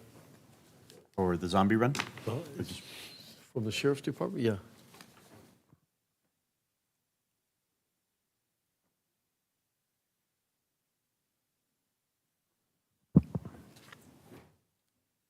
Welcome. Perfect timing. Good morning. Good morning. Hi, Vanessa. How are you? So, the fall is usually a time where the community looks forward to the Sheriff's Office hosting their annual haunted house. This year, we wanted to add a spin to it, still keep the spooky, creepy elements of the holiday, but we also wanted to incorporate some family-friendly elements because I think all of us here have little kiddos. I personally I'm not a big fan of being scared, but I like the festive fall holiday elements. And we also wanted to incorporate physical fitness. So this year, we would like to host, in collaboration with our amazing parks team, a first zombie run around Escalate Lake. We would like it to happen right before sunset to kind of give the spookiness without having to do too much setup. The idea is we'll have the runners wear belts like flag football, little flags, and we'll have zombies throughout the path that will try to grab the flag. So the goal isn't so much to finish with a fast run time, it's actually to finish with at least one flag still attached. So that one is going to make it really fun. We'll have a zombie costume contest so that'll incentivize the zombies to really bring their A game. And immediately following this zombie run, we would like to have a fall festival. So the fall festival will take place on the festival grounds right next to the pavilion at Escalate Park. We've had some conversations and everyone's gotten really excited with our parks teams. They want to bring out the inflatable screen, just have some music playing. So we feel that this is the beginning of a really awesome tradition that the entire El Paso community can look forward to, bringing everybody to Escalate Park. Well, thank you. First of all, adding the physical component is really important to us. One of the reasons, and Commissioner Stout knows that, you know, the park, especially Escalate, that creativity is what we want. More people will come by. The more people that go there, the more people say, wow, I haven't been there in such a long time. It's amazing. And so we've got to get a lot of people there. So I believe it's just a great initiative. I know you'll do an amazing job of organizing it. And I know the Sheriff's Department you know, they're wanting to make things good, and the way they do things are very important to us. So I think it's a great initiative. Commissioner Stout? Yeah. I think it is a great initiative. Thank you all for utilizing the park for that as well. I think it's important to bring more people out to the park, and you know, any programming we can do out there to show it off is even better. And you know, what a great partnership between the sheriff's office and our parks department. So thank you. Thank you, Commissioner. Thank you, Vanessa. Thank you all. I attend the haunted house pretty much every year, and it is really, really great. You all go above and beyond. I mean, it's so obvious how much fun the kids have and how much they enjoy it. And not just the kids that are going through the haunted house, but the kids that are in there playing the zombies and monsters. So it's a really, really great activity. So thank you all for continuing and expanding on it. Just one more comment. One of the things I get a lot about the sheriffs is that, as much as you're law enforcement, but for some reason, people see you as community partners. When you're out there and people get close to you and you're directing them and guiding them. And please, I encourage, that you continue to do that, because that's really, a lot of people come to us and tell us the difference of other law enforcements. But that the way you approach individuals and the way you try to be part of the activities is very impressive. So I thank you for that. I'd like to introduce Sergeant Eric Vela. He's the sergeant of the community service section. And of course, we always understand that as county employees and sheriff office employees, it's every individual's job to be part of that community pride and to be somebody that we would all be proud of, to represent the county of El Paso and El Paso as a whole. But I think he can speak a little bit to being an officer and then being involved in some of the community-oriented events that we have. Thank you. Go ahead. Just to elaborate a little bit more on what you were saying, Judge, we all take pride in, reaching out to the community and making sure we have those tight-knit bonds, especially in the county, right? It's very important for us to know our community and be able to help them on a personal level, not just on a job-related level. Exactly. So with that fall festival, we want to have a free trunk or treat event there as well. So we're going to invite all the kiddos. Hopefully every one of your kiddos can make it out there as well. Well, thank you all. Thank you very much. Thank you all. Thank you. Go ahead, Cesar. We have a motion from Judge Samaniego and a second from Commissioner Holguin. The voting is open. Motion carries. Thank you. Thank you all. Thank you, Vanessa.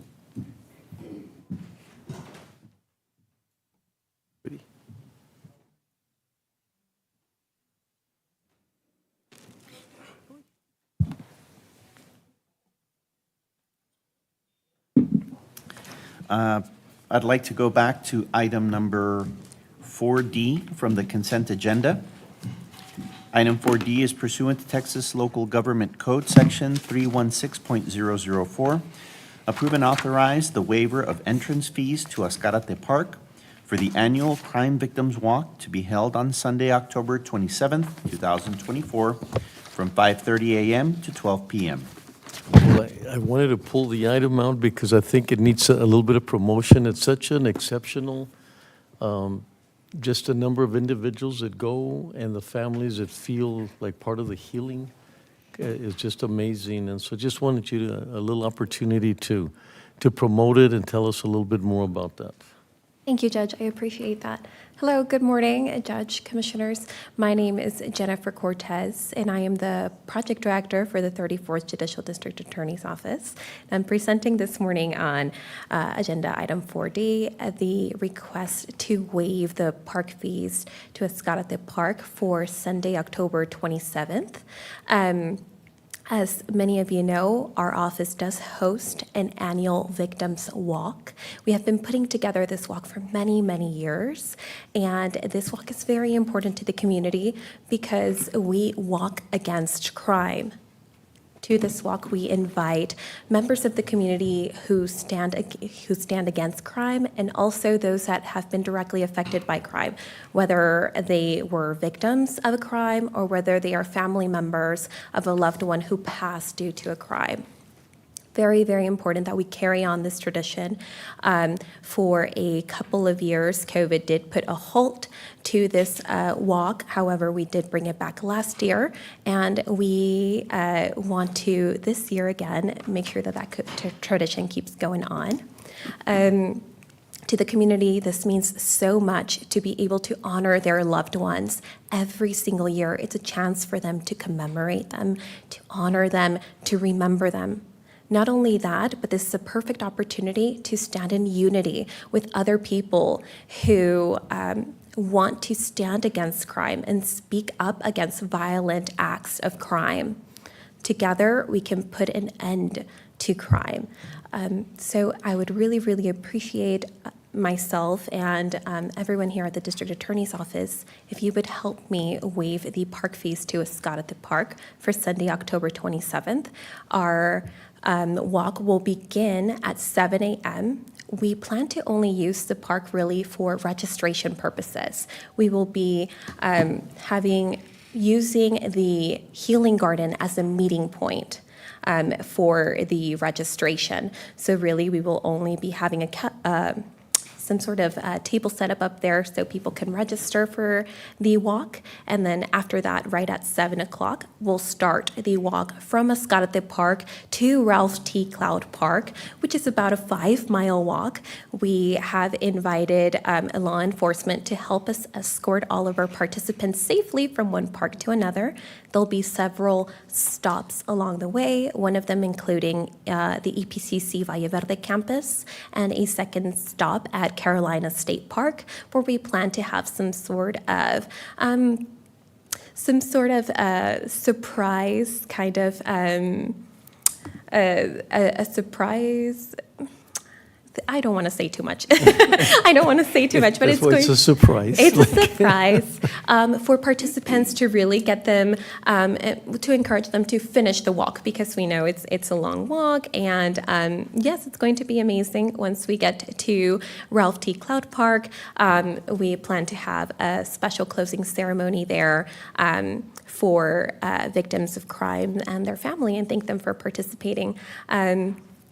Besides just asking for the waiver of the fees, thank you, Judge Samaniego, for helping us pull this, so I can have the opportunity to invite you, every single one of you, and everyone here listening to me today, to register for the walk. It really means a lot, not only to our office because we do stand with victims of crime, but it means a lot to the families and those victims that were affected, to see how many people stand behind them and support them through these very hard and trying times.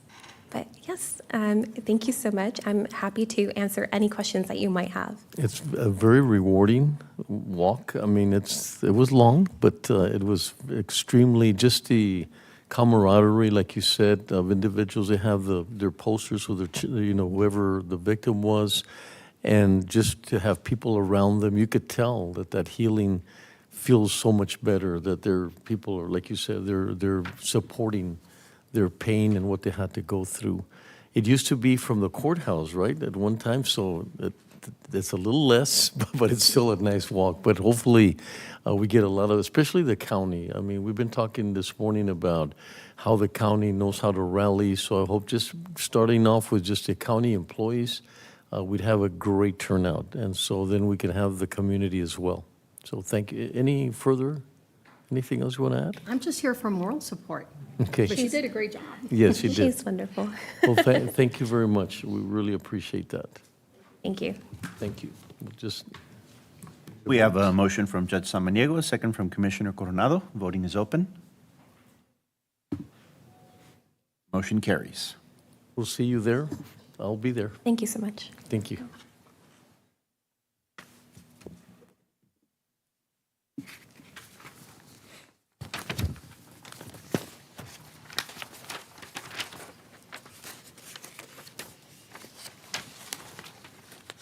Going back to items from Commissioners Court, item 7B, discuss and take appropriate action to adopt a resolution. Can we do AB, can we do 4AB before we go to? Because I know we have We some were trying to people get from PHM. one of the judges here, Judge Ana Perez, wanted to speak on that.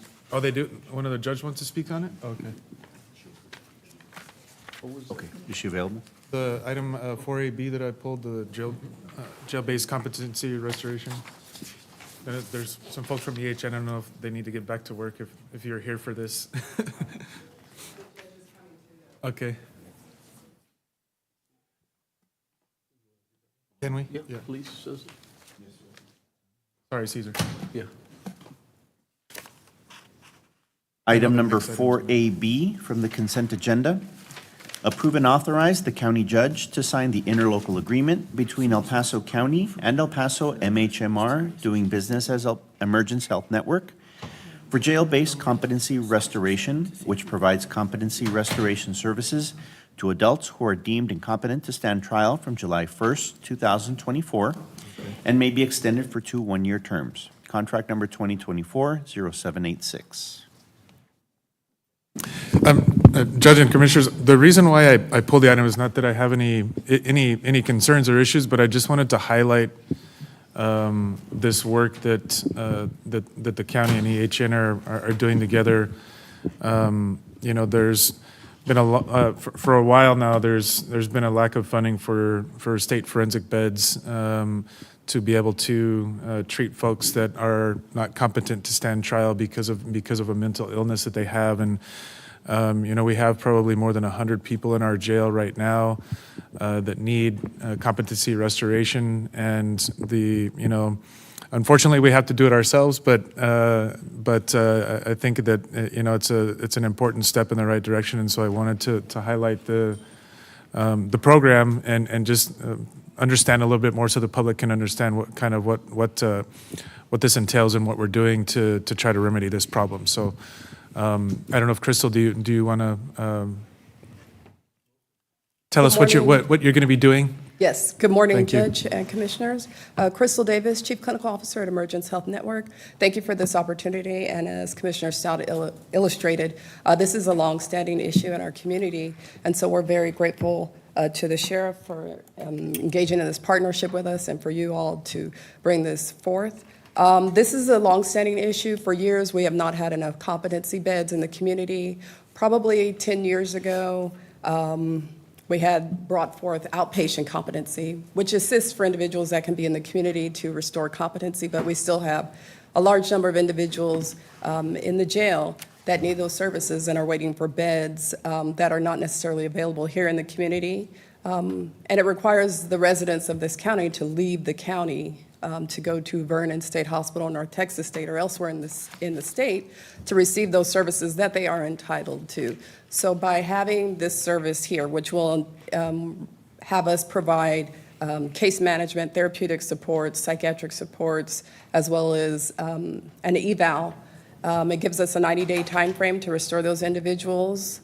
And then they can go on and proceed with what needs to happen with their criminal charges. So we'll be working closely with the sheriff's office and our team to restore those individuals and move them through.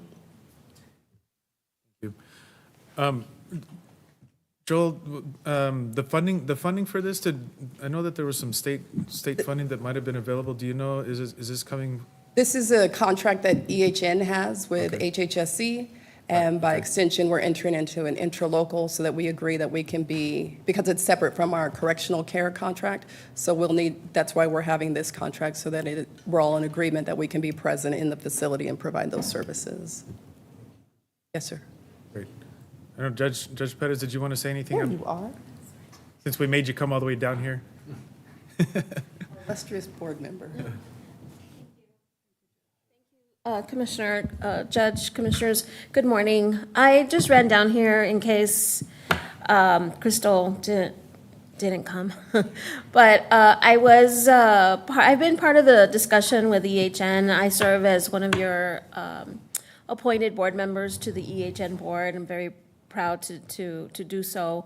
EHN has been very responsive to the needs that I've articulated to them, that the courts are paying attention to, that all of you are paying attention to.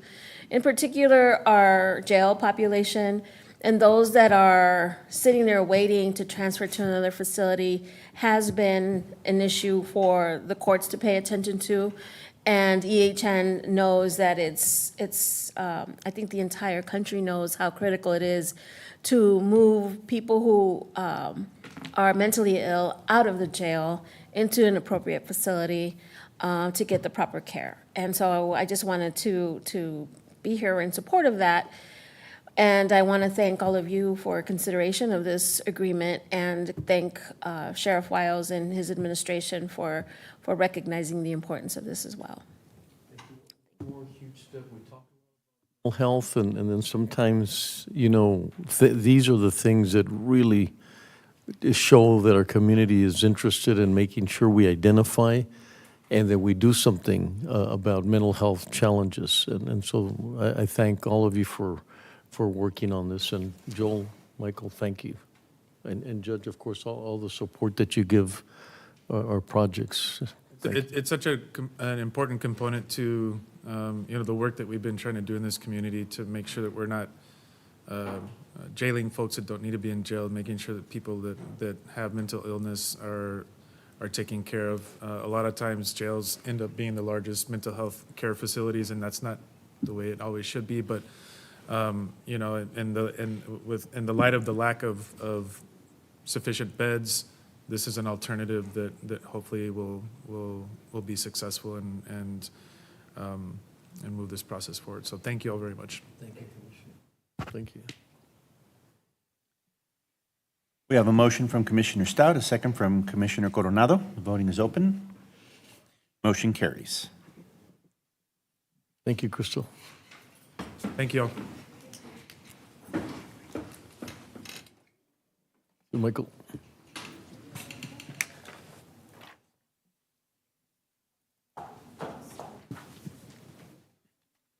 Back to item 7B from Commissioners Court.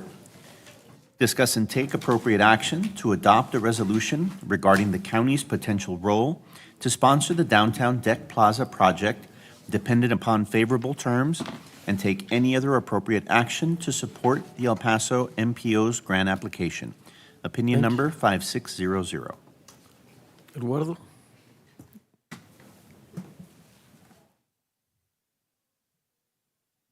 Do you know if Tracy was going to be here as well? Do you know? She's online. Oh, she's online. I'm sorry, I didn't see. Oh, hi, Tracy. How are you? Thank you for being here. So let me read I think something very important. We've been talking about the importance of the counties and their contribution, and we feel extremely good about being part of this. So let me read the resolution. Whereas in 1969, I-10 was extended to El Paso, disrupting the heart of downtown El Paso. The Texas Department of Transportation has prioritized and funded the reconstruction of I-10, including the downtown segment, offering a once-in-a-generation opportunity to create a new community space, reconnecting this portion of our community.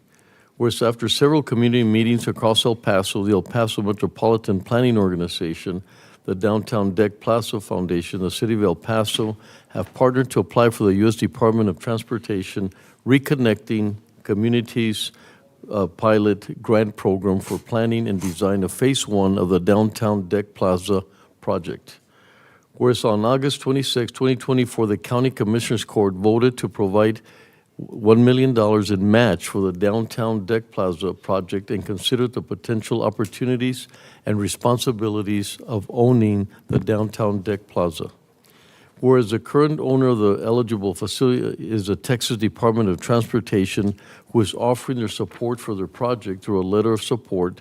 After the design is finalized, the Texas Department of Transportation would enter into agreements with the project sponsor regarding air rights and maintenance of deck. The county is willing to negotiate in good faith with relevant partners regarding its potential sponsorship, and management of the Downtown Deck Plaza, and sponsorship responsibilities should accept terms be reached during such negotiations. Whereas the Downtown Deck Plaza Foundation is a nonprofit supporting organization to the Paso del Norte Community Foundation, established to support the design, the development, fundraising, operations, maintenance, and programming for Downtown Deck Plaza through an agreement with the project sponsor. The Downtown Deck Plaza has committed $250,000 in matching funds for the fiscal year FY 2024 Reconnecting Communities Grant application. Whereas the City of El Paso was an initial planning partner for the fiscal year 2021 race grant for the Phase 1 feasibility study and is set to consider contributing up to $750,000 in matching funds for the FY 2024 Reconnecting Communities Grant application. Whereas the El Paso Metropolitan Planning Organization will serve as the lead applicant for the FY 2024 Reconnecting Communities Grant and financial contributor to the project through transportation funds available for the project. Now, therefore, it be resolved that the El Paso County Judge and Commissioners Court do hereby commit to working in good faith to reach an agreement to serve as a project sponsor of the downtown deck plaza, signed this 23rd of September, 2024. Judge, before we vote, I have public comment, and then I have some things that I'd like to And propose. we'll before we vote, we'll have Eduardo and other Tracy and everybody, so that when we vote, it's based on all the information that we have. And I have questions as well, Judge, after Exactly. Commissioner Sure. Stout. So do you want to hear from Mr. Caldwell first? Do you want to hear from Tracy first, or? You go ahead. I've just got a public comment that was sent in by a constituent of mine. She wasn't able to make it, and so she asked for me to read that on her behalf, and then I've got some comments as well. So this is from Veronica Ann Carrillo, a constituent of mine. She's also the head of our neighborhood association, the Rio Grande Neighborhood Association. It says, Honorable County Judge and Commissioners, my name is Veronica Carrillo, resident of District Precinct 2, and I appreciate the opportunity to weigh in about the I-10 Deck Plaza and its relationship with TxDOT's Downtown 10 project. While the Deck Plaza has been framed as a way to, quote-unquote, reconnect and promote equity and environmental justice, it's important to evaluate what true equity means for our community. I and other community members have expressed concerns that this project may serve more as an economic development tool than a genuine attempt to address the needs of historically disadvantaged communities. The county's recent commitment to the $1 million match for the Reconnecting Communities grant opens a path to influence the direction of the project. To ensure the Deck Plaza truly reflects community values, and I ask that the commissioners include language in support of the following. Protecting and expanding housing that is accessible. The neighborhoods surrounding I-10 have already been deeply impacted by previous highway expansions, displacing many low-income residents. As the project progresses, it's essential to protect housing and ensure that new development does not push out current residents.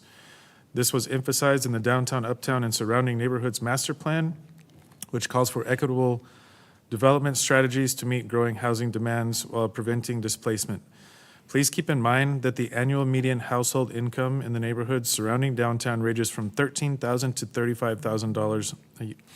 Again, that is per year for a household. Number two, transforming frontage roads into local pedestrian-friendly streets. If frontage roads like Yandell and Missouri must be included, they should be designed with the community in mind, narrow lanes, wide sidewalks, and slow speed limits to prioritize safety and accessibility.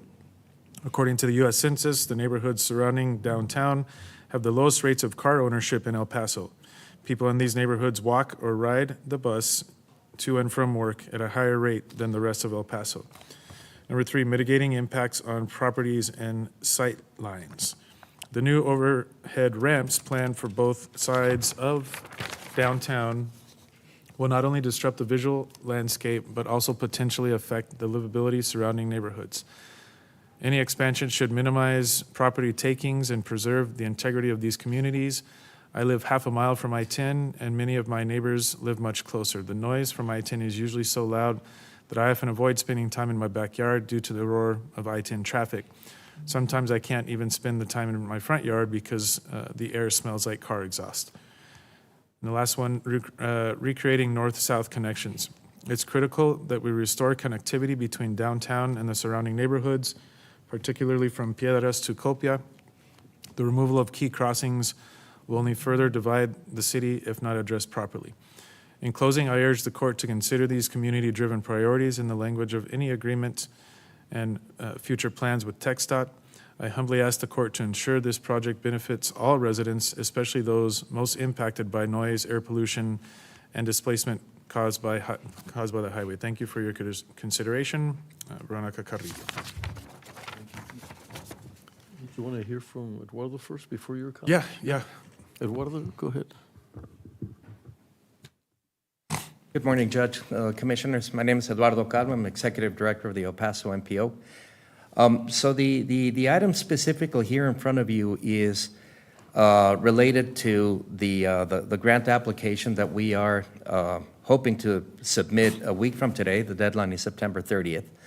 That grant application is specifically requesting funds to do final design for what is properly the deck itself, the structure that would go over I-10. That would be final design. In other words, once the feasibility and preliminary engineering and all the NEPA documentation are complete, which, hopefully will happen, soon. Whatever that final alternative is, that's what we would use the funds to design. It's actually preparing the construction documents. So I think Commissioner Stout, addressing the comment that you just read out to the record, yeah, it is very important for everybody to continue participating in the project development process with all the public involvement, both for the TxDOT project and for the activities that are gonna that the city, along with Tracy's group, are continuing to do. So I can answer more questions specifically to the application if that's a... Yeah, let me hear from Tracy, that way we have both. Absolutely. Tracy, go ahead. Great, thank you so much, Judge, and commissioners and staff.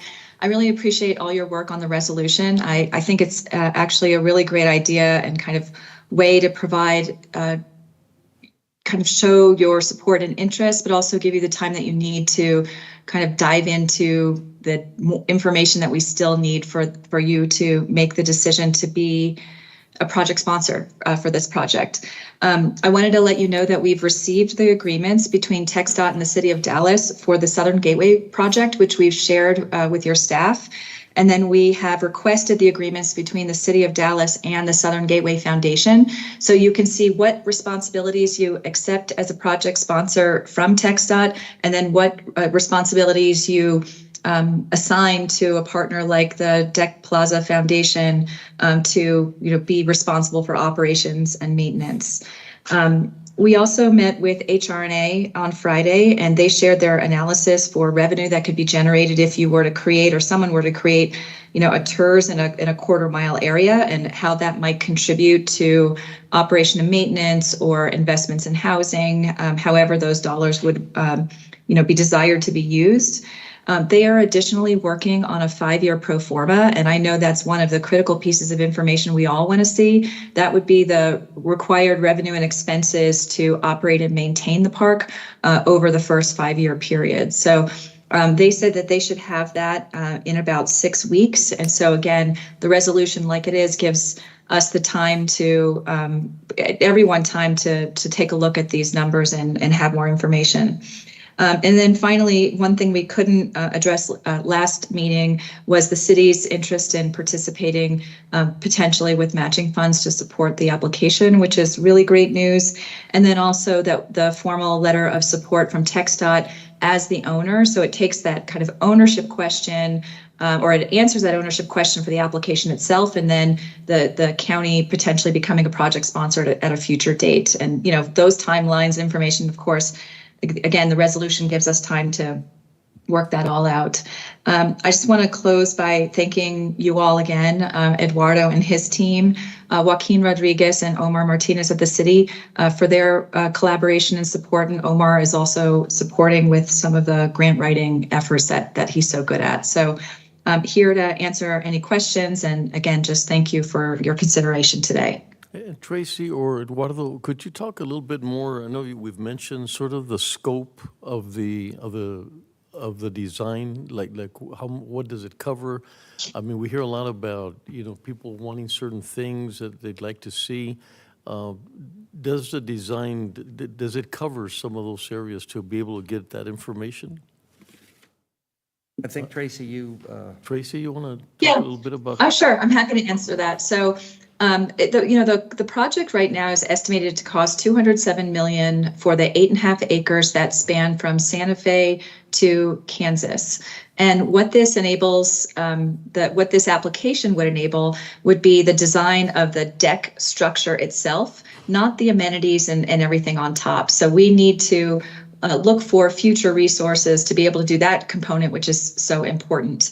But the $207 million, I just want to note, does include the estimates for design itself. So as we're successful in matching and drawing down federal funds to further this work, that reduces that over $207 million price tag, assuming that is fully accurate. That's based on 30% design at this point, of course. So, there will be opportunities for the public in the future to engage on the amenity conversation. That what's been proposed are those spaces that we reviewed 2 weeks ago. That is not what will be designed with this application, funding from this application. That is just like Eduardo said, the platform, the deck structure.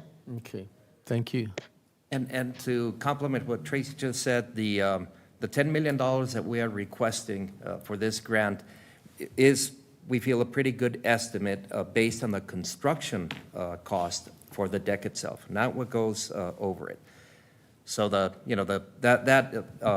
dollar amount also came out of the feasibility study, and it is estimated, Tracy, correct me if I'm wrong, but in the ballpark of about $90 million in 2024 dollars.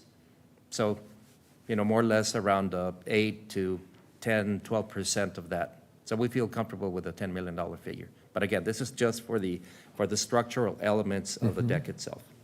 Thank you. Commissioner Stout? And then $27, yeah. Okay. Commissioner Holguin, do you want to ask your questions first before I get into? Sure. Go ahead, I don't mind at all. Commissioner Holguin. I guess I don't understand what the purpose of this resolution is. I was under the impression at the last meeting where we voted on a letter of support committing the $1 million in match for the grant, that was the purpose. We had to provide a letter agreeing to the match, and we did do that. I understood that we were going to discuss the ownership issue later, that it wasn't necessary for our match letter. And then at the MPO meeting on Friday, we were told that ownership issue has been cleared up, that TxDOT is the owner. So I'm wondering, is this resolution needed for the grant application? And why is that? What is the purpose of it? If we're being asked to commit funding for the match, it seems like we've already done that. That's been accomplished by the letter that was approved by the court at the last meeting where we discussed this matter. So I don't understand what the purpose of the resolution is, whether it's necessary for the grant. So those are my questions to start with. And then I just want to make sure I just heard what you just said, Eduardo, and I understood it correctly. So the projected $207 million cost of the project is really just for the deck itself. We're looking at another projected $90 million for the amenities that are going to go on top of it? No. No. Okay. The total amount of the deck plus amenities right now, based on the latest version of the feasibility study, is $207 million. Of that dollar amount, we're estimating that about $90 million is the deck itself, the structural elements. So $90 million is the deck. Yeah. So the other $117 million is for the amenities? Exactly. But this grant doesn't cover the design Correct. for that portion of it. Correct. So this $10 million grant only covers the design of the $90 million construction cost for Correct. the deck. So we would have to seek design funds for the other portion, for the amenities. And what do we think that cost is going to be? Well, Yeah. Tracy, go ahead. Sorry.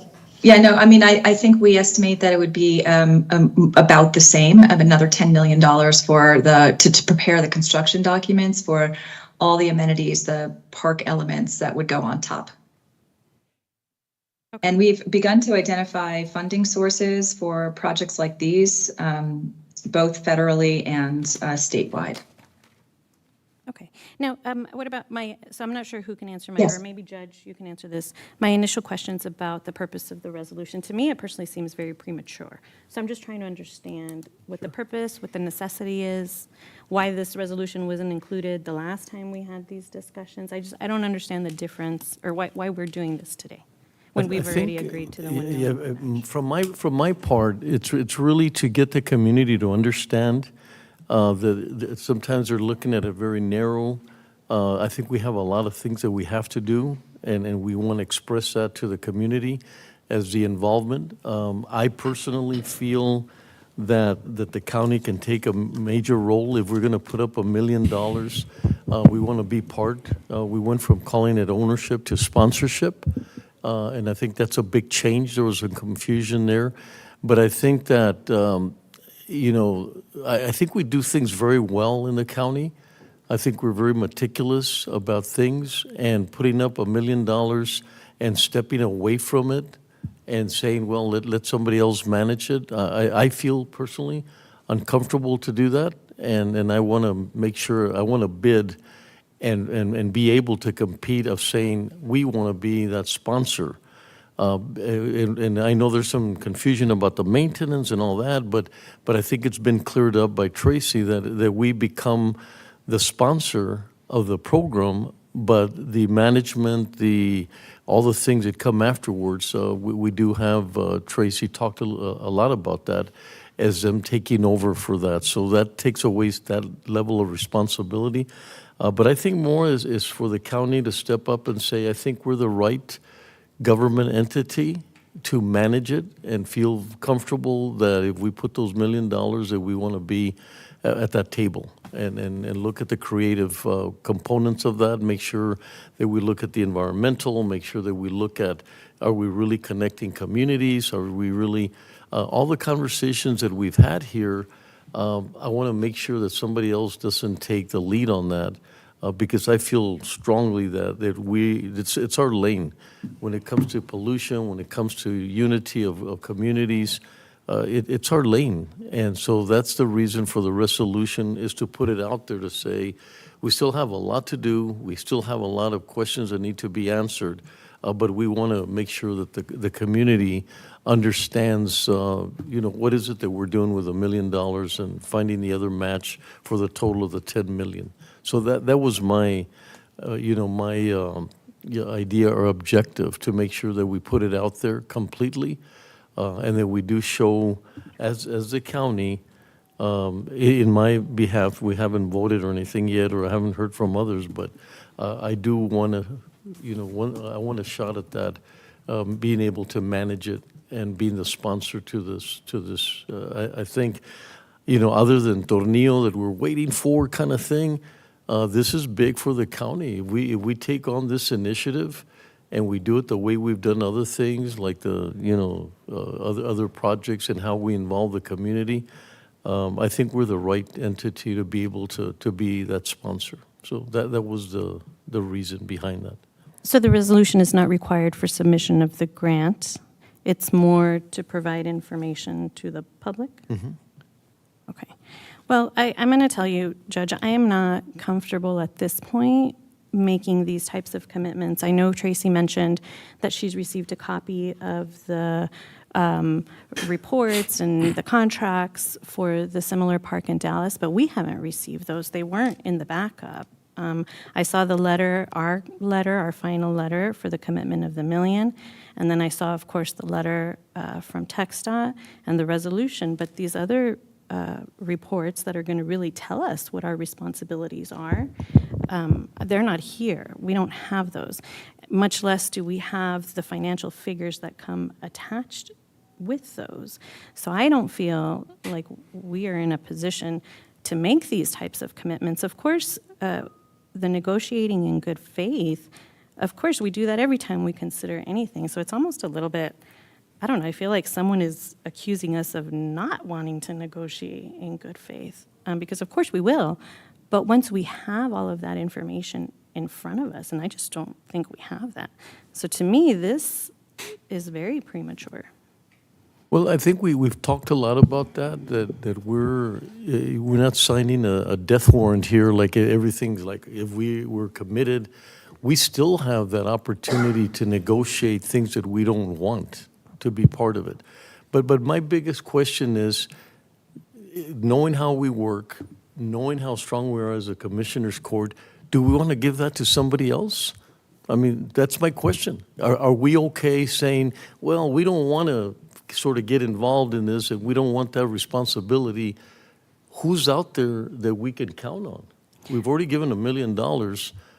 I feel very comfortable that we're the right entity to be able to understand and manage it. But how can we make that decision when we don't have, or we haven't decided what everyone's roles are going to be and the price that's attached to that? Well, I think we've discussed that. I mean, I think we see that the foundation is taking a huge responsibility for that. I think Eduardo has told us several times whatever we do here, this is a resolution, doesn't bind us in any way. It only allows us to continue to look at things, look at them properly, try to understand them properly. And like I said, I feel very comfortable. The way we do things at the county, I feel really comfortable that we would be. And I personally am not willing to give that responsibility to someone else other than ourselves.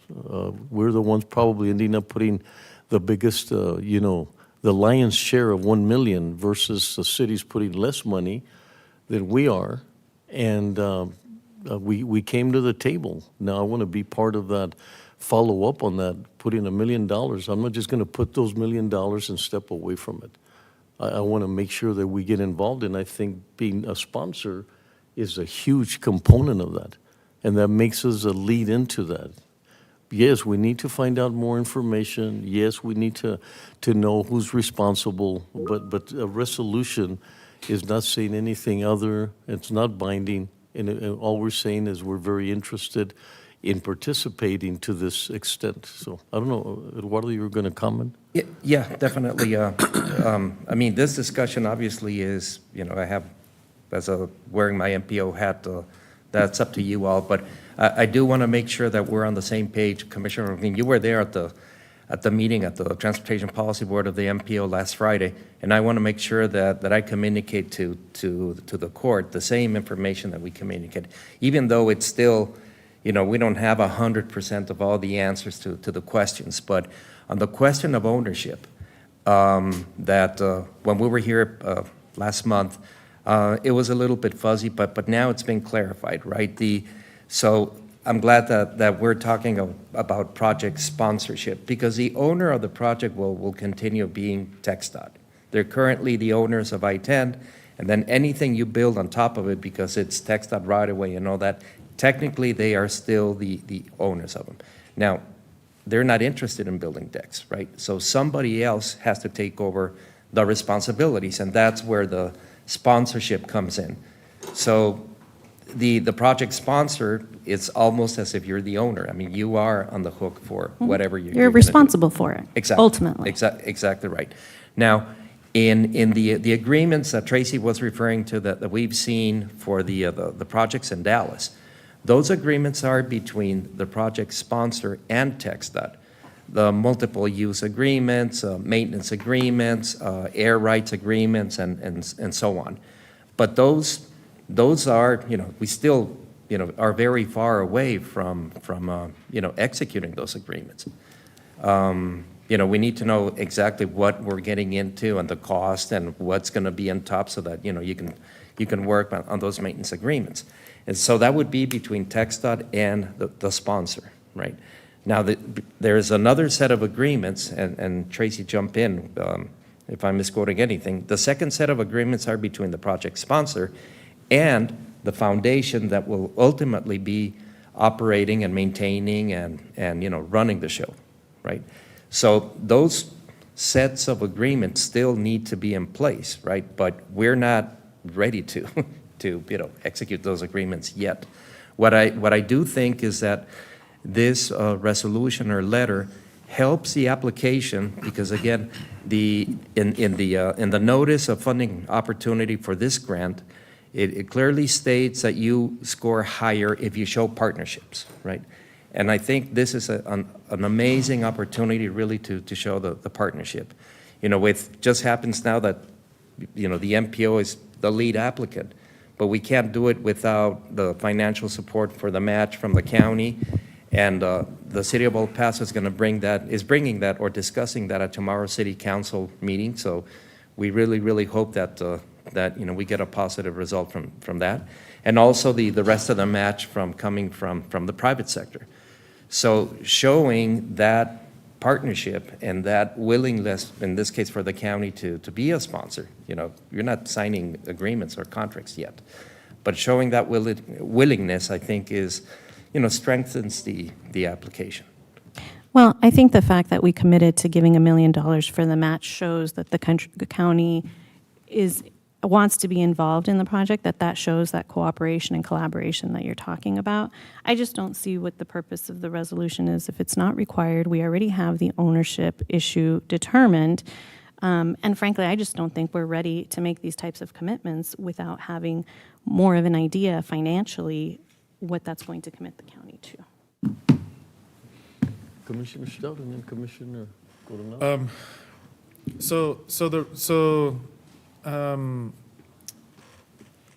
Just to reiterate, Mr. Caldwell, you're saying that if we become a sponsor and I mean, this is a non-binding resolution. This is not a legally binding document that can force us to do anything whatsoever. It's a more of like, I guess, a good way to memorialize our values and say we want to be supportive.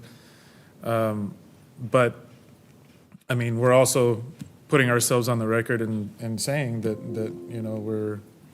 we're willing to possibly go down that route. So I mean, so sponsorship would translate into oversight on behalf of the county of this project? I'm not sure if it directly translates to that, but, obviously being the sponsor, Because you said sponsorship is like ownership a couple of minutes ago. Right, yeah. So In other words, if yeah, once you- I just want to make sure it's clear because it didn't seem to me like that's what you wanted to say. Exactly. No, exactly. I mean, once you've signed agreements, I mean, the formal agreements with TxDOT for the multiple use, air rights, maintenance, et cetera, yeah, of course, but obviously before you get to that point of executing those formal agreements, there's a lot of negotiations and discussions and conversations. Right. Well, I mean, and I think trying to understand the judge's point in doing this resolution and being on the record and saying that we want to be sponsors, I'm just very curious as to what doors does that open for the county to be involved in the process and are we going to be owners if we're sponsors? Are we going to be the ones deciding what amenities are going to be going on top of the deck park? What does that mean? And I think that's not able to be defined right now because we don't know. I mean, unless somebody can explain to me what that actually defines. I'll just add that the way we understand, and I've seen the agreements between the City of Dallas and Clyde Warren Park. TxDOT asked us not to use those as the template. They'd rather us use the agreements between the City of Dallas and the Southern Gateway Park, which we have not seen yet. We've requested them a couple weeks ago. And we're waiting for them. But essentially, again, it delegates the authority for the operation and maintenance of those, your obligations if you were to take on sponsorship between you and TxDOT. And I think that contractual arrangement between the county and the Park Foundation would be the opportunity to define what the county's role, how much you want to delegate, how much involvement you'd like to have in the development of the project. So, I'm guessing we understand that, the City of Dallas is intimately involved, but they don't have membership on the Park Foundation board. It's a contractual arrangement, it's not a governance relationship. So, but those are things that we'd be able to explore and discuss as a community and all, obviously with the county. Okay. So if we're gonna pass this resolution, and again I see it as maybe a statement of our values going forward when it comes to this project. I think for the most part, it's acceptable, but there are some proposed changes that I'd like to see if you all would be amenable to if we're gonna actually pass the resolution. I think that and I want to thank Tracy for meeting with my office to discuss this more. I appreciate it and thank you, Judge, for your sentiments and comments regarding truly reconnecting in communities and looking at how to make this project the best it can possibly be, and mitigating things like pollution and contamination. But so the first whereas says in 1969, I-10 was extended through El Paso, disrupting the heart of downtown El Paso. The Texas Department of Transportation has prioritized and funded the reconstruction of I-10, including the downtown segment, offering a once-in-a-generation opportunity to create new community space, reconnecting this portion of our community. So just a little background. I think that the actual highway disrupted far more than just the heart of downtown. I think we could argue that it barely disrupted downtown at all, and given that all the cross streets that continue to connect, and the central business district is several blocks south of the trench and remained intact when the highway came through. I think it was more neighborhoods that were disrupted and impacted, and that continue to be so. There were thousands of homes and people removed from, between the Chamizal settlement and the I-10 and the Spaghetti Bowl and US 54. And so prior to those events, something that's, I think, interesting is that El Paso annual salaries were equal to or above the state and national averages. And starting in the decade immediately after that, our salaries started to drop in comparison and have never recovered. So the first proposal that I wanted to make is, I think that the language should mention neighborhoods as well. If this is going to be a value statement on behalf of the county, and as well as a commercial area between Piedras and Copia and Montana and Alameda. All four sides of that area were thriving commercial areas, and in fact continue to thrive despite the disruption. The Four Corners, as they could be known, is the idea, as this idea gets traction, contained between 50 and 60 blocks, and the county should take a lead, I think, in trying to initiate or invigorate that area.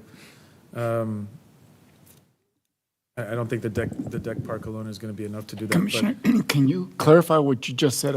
I'm trying to understand what you're trying to say. Yeah, I'm talking about trying to include the neighborhoods that were impacted by I-10, that are east of downtown, that were ripped apart. There were more than 1,000 homes that were taken out. A lot of African American families and Hispanic families were impacted negatively. And even though before I-10 came through, there was strong commercial presence in the area as well. There still is a little bit, and I'm just talking about the area between Copia and Piedras and Alameda and that area, and including in our statement, and so I think that we should try to take a lead in reinvigorating the commercial and residential aspects and importance of those areas as we move forward with our values and what we're working towards at the county. And I don't think that the deck park is enough alone. But the proposed language was in that whereas is after where it says disrupting the heart of downtown El Paso, I would like to add and its adjacent neighborhoods. And then below that, we talk about funded the reconstruction of I-10, and then I want to strike including the downtown segment. The project known as I-10 covers 6 miles starting at Copia and extending to Executive, and offers a once-in-a-generation opportunity to create a new community space. And then it says reconnecting this portion of our community. I'd like to strike that and put creating a new community space downtown, as well as opportunities to explore mitigating the impact of the highway, negative impact of the highway in neighborhoods east of downtown. So I don't know if y'all would be amenable to that. I think it strengthens our value statement when it comes to what we think about this project and what's going on. After that, The next whereas talks about the community meetings across El Paso, the MPO, Downtown Deck Foundation. And there's a part where it says, it's the next one, it says, whereas on August 26, 2024, the County Commissioners Court voted to provide $1 million match for the Downtown Deck Plaza project and considered the potential opportunities and responsibilities of owning the downtown deck. I don't know if we can say that we considered the opportunities and responsibilities. I mean, we've barely scratched the surface, and I think that's one of the issues that Commissioner Holguin has brought up. And so, I'm just recommending editing, taking out that considered and replacing it with discussed the potential opportunities, and then adding at the end a clause that would say, and directed staff to continue assessing and developing information about the proposal. Moving on, there to the whereas it talks about the ownership of the facility being TxDOT. For me, it was a bit of a difficult vote, and last time, and I did it because I wanted to lean toward the idea of having an amenity like that to begin with. I know, and now that the trench is funded, we've taken to heart the possibility of getting a bigger river of traffic and nothing to mitigate that. So that's something that was important to me. And I want to just make sure that it's not a developer-driven real estate amenity, and that it actually supports the community that's around it, which includes a lot of the low-income individuals who already are feeling the pressure of rental and purchase increases driven by speculators and institutional investors. I think it was also difficult for me because the same people who are using the language of equity and reconnection have really been silent on the rest of downtown I-10 proposal, and which I think would continue the separation, the negative impacts that thousands of people were faced with who live adjacent to the highway and would be additionally negatively affected by increased traffic, noise pollution, and heat island from more lanes and new frontage roads. And so I want to propose that in that part of the resolution that we add language about county values that support community during the process, that include affordability, pollution mitigation, connectivity for small business, and especially east of downtown. And so on the last part of that whereas, I would like to add a statement that says, further, the county puts forth as values for its ownership of the deck or sponsorship of the deck and its engagement with TxDOT the following concepts: protecting existing affordable housing and adding new affordable housing opportunities, ensuring that frontage for the deck and adjacent to neighborhoods remains urban/neighborhood appropriate in terms of lane widths and speed limits. We'd reduce property acquisition and other impacts to existing residents, such as new overhead ramps above homes or in sight lines, and recreating north-south connections for the entire stretch of downtown Tin, especially between Piedras and Copia. And then I think after that, there's only one more in the last now therefore be it resolved. It says that the County El Paso Judge and Commissioners Court do hereby commit to working in good faith to reach an agreement that, and this would be in addition, that reflects the county's values and allows the County of El Paso to serve as a project sponsor of the downtown deck plaza. I think that those changes would make it more amenable to the people that I represent, the constituency that would be most affected by both the highway widening and the deck park in the way it's proposed right now, and it allows us to, I think, really define our values in wanting to work towards these more progressive ideals when it comes to this project. Thank you, Judge. Commissioners. Let me tell you, I've been here in El Paso for quite a long time, and I've seen this is really a great opportunity for us. I always hear some of my constituents in the Northeast and even within the city say that the county doesn't provide them with any kind of amenities. and that their taxes are going to things that are outside the city of El Paso. Here we have an excellent opportunity to make sure that we provide some of those services, that and we take the lead on this. I've seen for decades our leadership here in our city and county just completely fail in bringing quality of life attractions to our area. Starting with, the arena way back since, the 80s and 90s, okay? We have failed miserably at some of these things. Six Flags wanted to come here. The other park, SeaWorld. The Cowboys wanted to locate in our area. And we've failed miserably at all of that. We have an opportunity here to take the lead on something that's great, not just for the local inner city, but for the entire community, and for us to take the lead on that. Right now, we're not talking about all the details. And if we become these sponsors and we really take the lead and get in there, we're going to be able to have a decision, more of a input in making the decisions about the amenities that go here.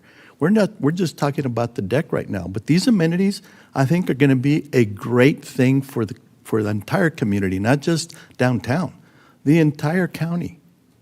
I don't see the city of Dallas regretting their decision to have a deck plaza. They'd become, and I was really surprised, it's the #1 destination in Dallas. Think of all the things that Dallas has. Think about it. And here we are debating on whether or not to have this or get involved in this. I think we're missing the boat. I agree with you, Commissioner. I don't mind putting amending the resolution to say that we should include their county values and stuff. But I think that leaves us open enough to be able to, us have some input into doing that. And I think we need to take the lead. This is a 1 week coming up that we have to submit this application for the grant. This is to get the money just for the design of the structure itself, the plaza. We are, I think we need to move forward.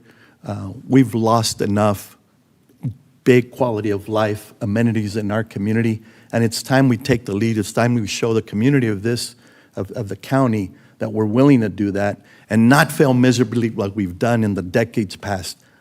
We need to have some kind of a vision here, and I think this is a great thing for us to do that. So, Judge, I'm all for it. Yeah, I think a lot of the discussion is really what we're trying to find and support, things that Commissioner Stout talked about. That's why I want to be at the table, to make sure that we include those things. So to me, I think the resolution lends itself to then step into all these other areas. So we have it. We have a motion and a second. Actually, Judge, if I could make one final comment, I just want to make sure everybody understands, that the public understands what we're talking about. If the county becomes the sponsor and ultimately we are not able to obtain the entire $207 million estimated required to build this park, the county is going to be responsible for that. So I think our residents need to know that this will potentially mean a very big tax impact to them. Are we going to issue certificates of obligation to pay for this if we don't get all of this funding? And that's what worries me. That's what worries me, that we're going ahead with this decision without understanding all of those monetary impacts, and I want to make sure that the public understands that. Do you want to address that? Because I don't think that's a true statement, that if things don't go right, we're responsible for everything else. I mean, we're still in a negotiating point. We're trying to find things out. We're not committing. Right. And for us to say that if it doesn't go through, we're responsible for everything, I never have heard that one single time. Well, who else would be, Judge? I mean, well, let me find out from... I mean, at the end of the day, those roles and responsibilities are put in paper in these agreements, right? So, but I think it would be, I think, good overall for the project in one sense to have these agreements done as soon as possible, as early as possible.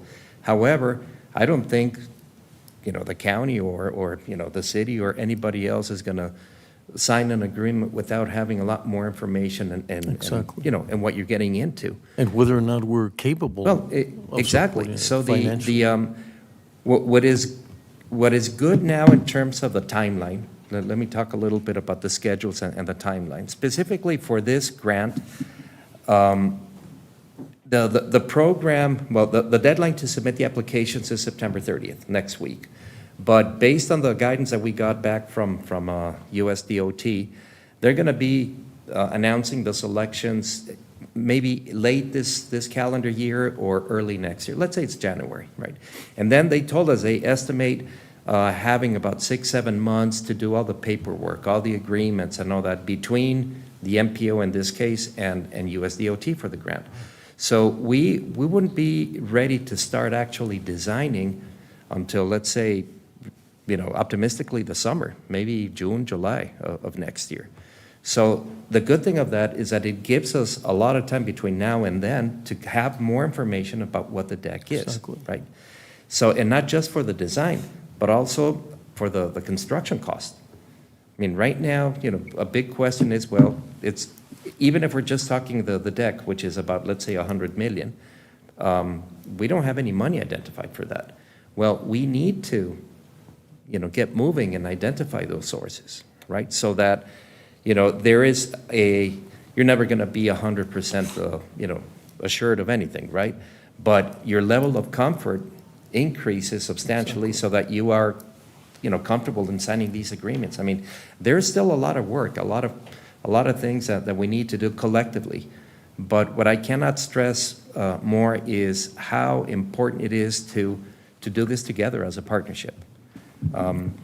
Again, I think I can speak, and correct me if I'm wrong, Commissioner Olguin, you were there at the board. I can speak for the board in that they gave us last Friday the green light to submit the application.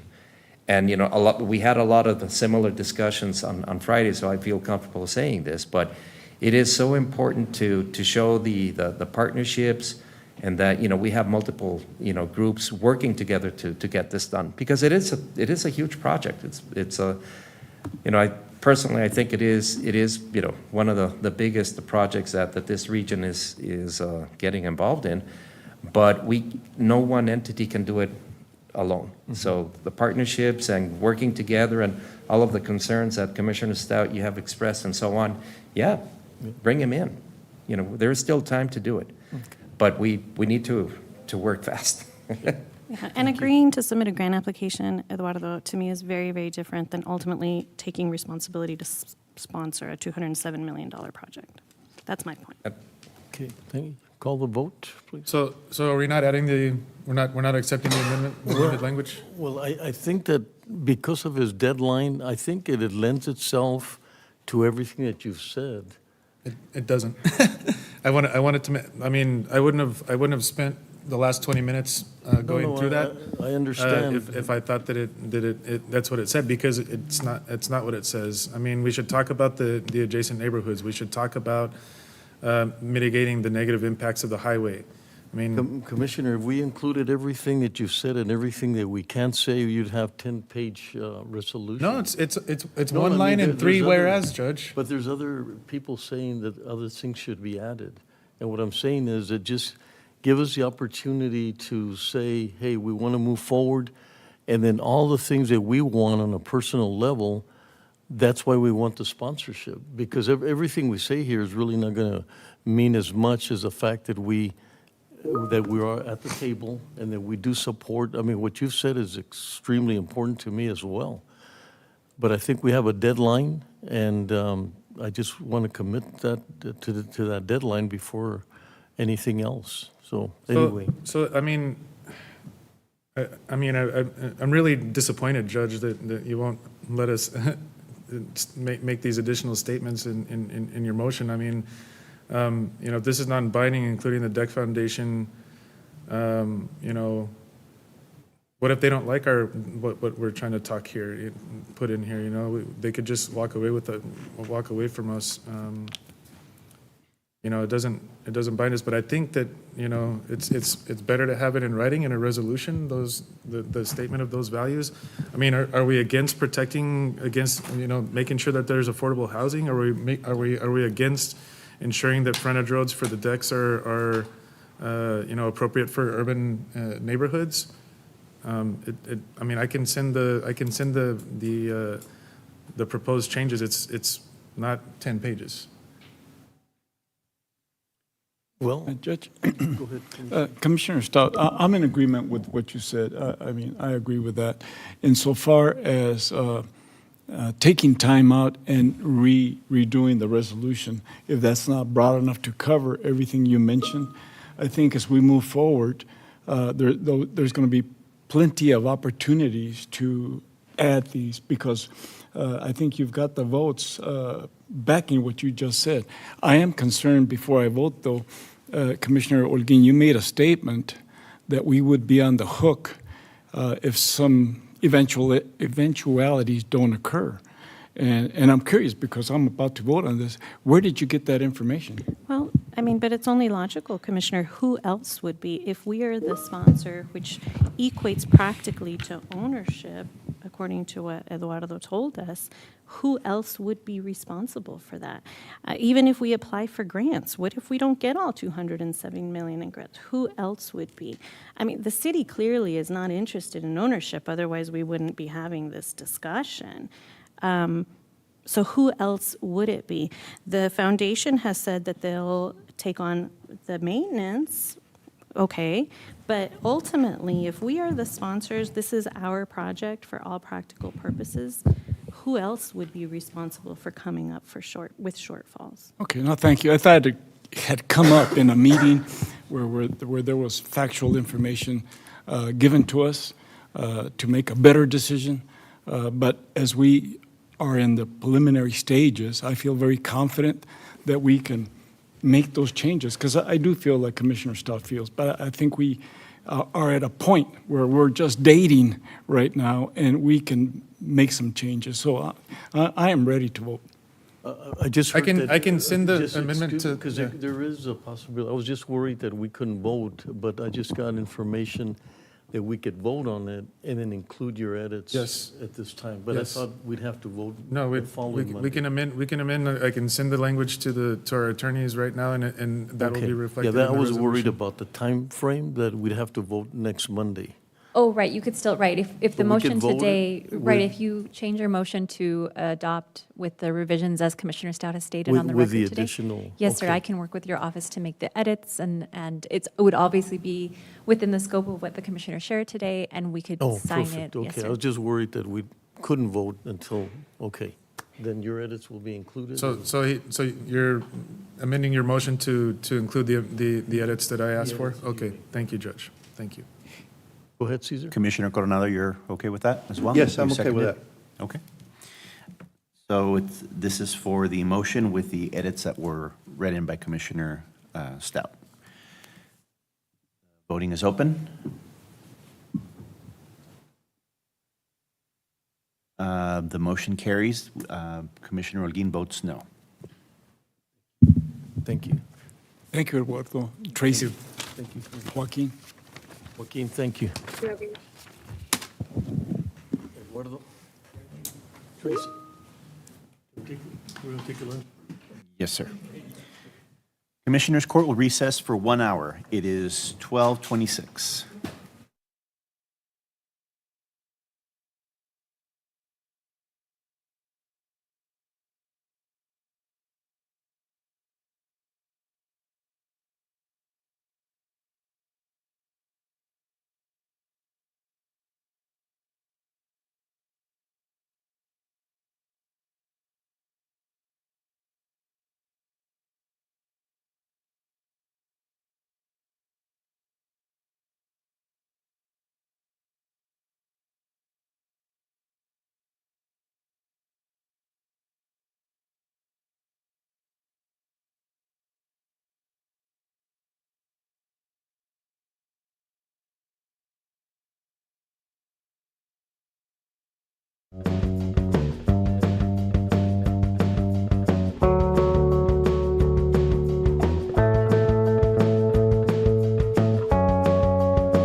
your children to stay current on all their routine vaccines.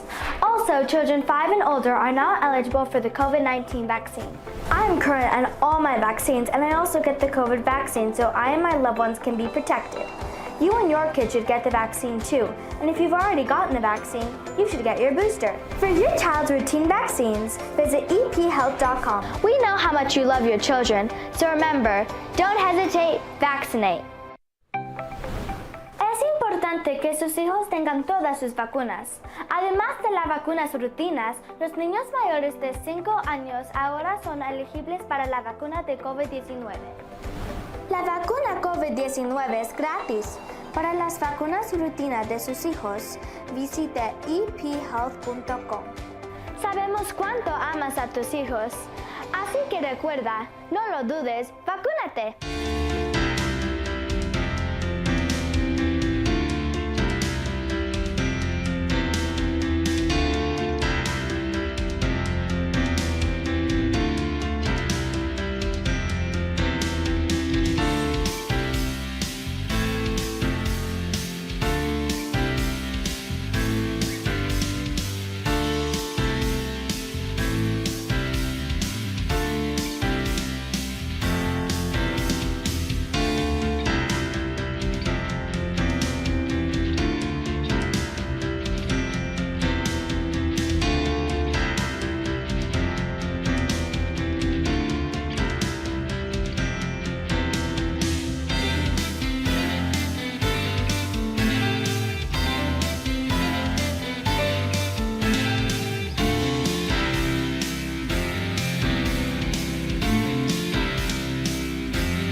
on all their routine vaccines. Also, children 5 and older are now eligible for the COVID-19 vaccine. I am current on all my vaccines, and I also get the COVID vaccine so I and my loved ones can be protected. You and your kid should get the vaccine too, and if you've already gotten the vaccine, you should get your booster. For your child's routine vaccines, visit ephealth.com. We know how much you love your children, so remember, don't hesitate, vaccinate. Es importante que sus hijos tengan todas sus vacunas. Además de las vacunas rutinas, los niños mayores de 5 años ahora son elegibles para la vacuna de COVID-19. La vacuna COVID-19 es gratis. Para las vacunas rutinas de sus hijos, visite ephealth.com. Sabemos cuánto amas a tus hijos, así que recuerda, no lo dudes, vacúnate.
for your children to stay current on all their routine vaccines. Also, children 5 and older are now eligible for the COVID-19 vaccine. I'm current on all my vaccines, and I also get the COVID vaccine so I and my loved ones can be protected. You and your kid should get the vaccine too, and if you've already gotten the vaccine, you should get your booster. For your child's routine vaccines, visit ephealth.com. We know how much you love your children, so remember, don't hesitate, vaccinate. Es importante que sus hijos tengan todas sus vacunas. Además de las vacunas rutinas, los niños mayores de 5 años ahora son elegibles para la vacuna de COVID-19. La vacuna COVID-19 es gratis. Para las vacunas rutinas de sus hijos, visite ephealth.com. Sabemos cuánto amas a tus hijos, así que recuerda, no lo dudes, vacúnate.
on all their routine vaccines.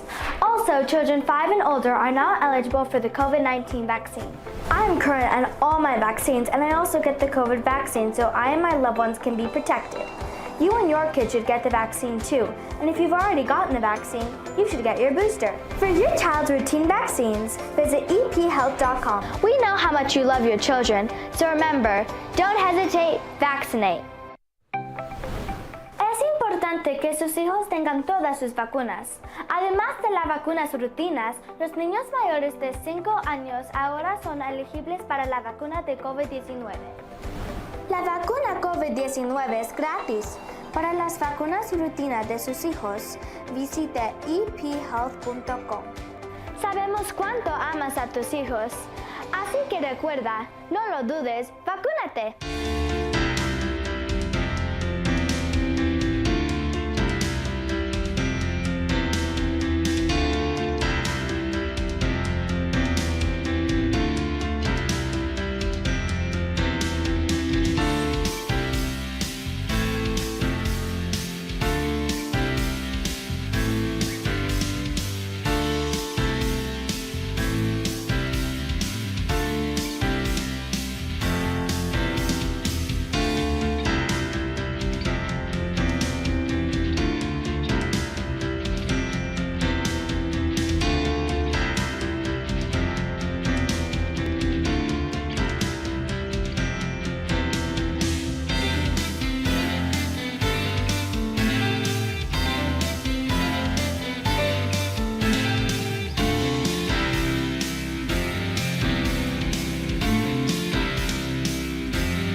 children to stay current on all their routine vaccines.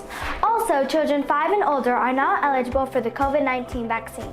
I am current on all my vaccines, and I also get the COVID vaccine so I and my loved ones can be protected.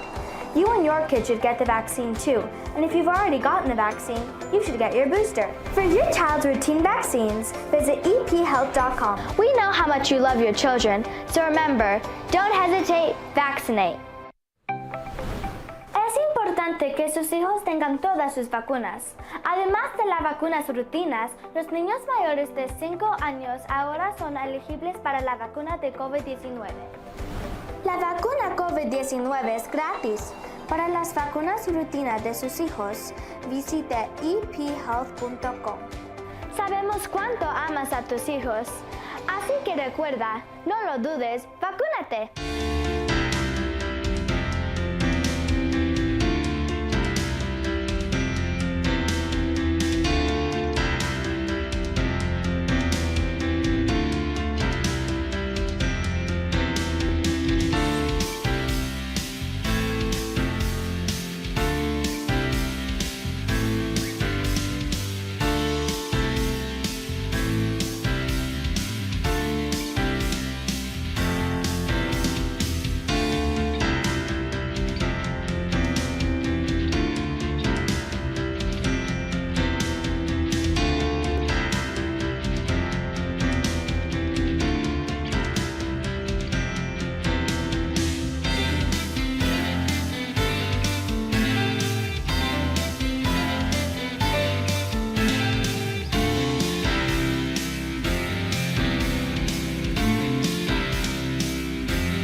to stay current on all their routine vaccines.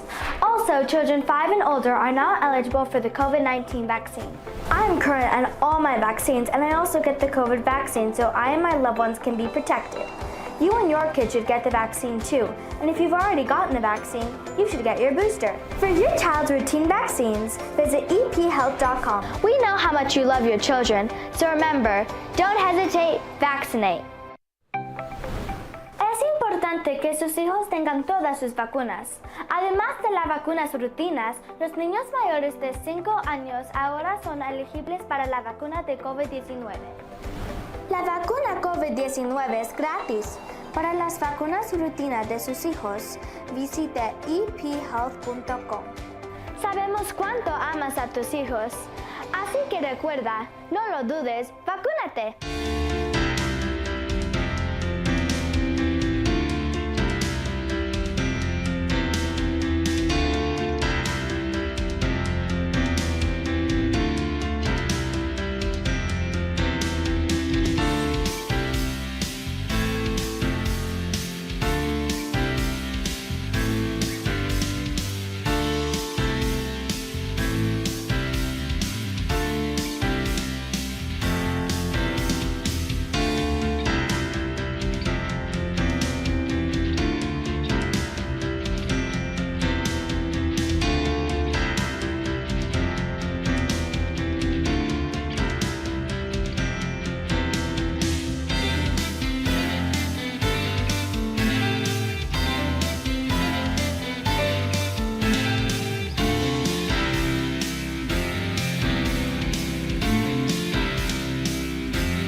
warn children to stay current on all their routine vaccines. Also, children 5 and older are not eligible for the COVID-19 vaccine. I'm current on all my vaccines, and I also get the COVID vaccine so I and my loved ones can be protected. You and your kid should get the vaccine too, and if you've already gotten the vaccine, you should get your booster. For your child's routine vaccines, visit ephealth.com. We know how much you love your children, so remember, don't hesitate, vaccinate. Es importante que sus hijos tengan todas sus vacunas. Además de las vacunas rutinas, los niños mayores de 5 años ahora son elegibles para la vacuna de COVID-19. La vacuna COVID-19 es gratis. Para las vacunas rutinas de sus hijos, visite ephealth.com. Sabemos cuánto amas a tus hijos, así que recuerda, no lo dudes, vacúnate.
current on all their routine vaccines.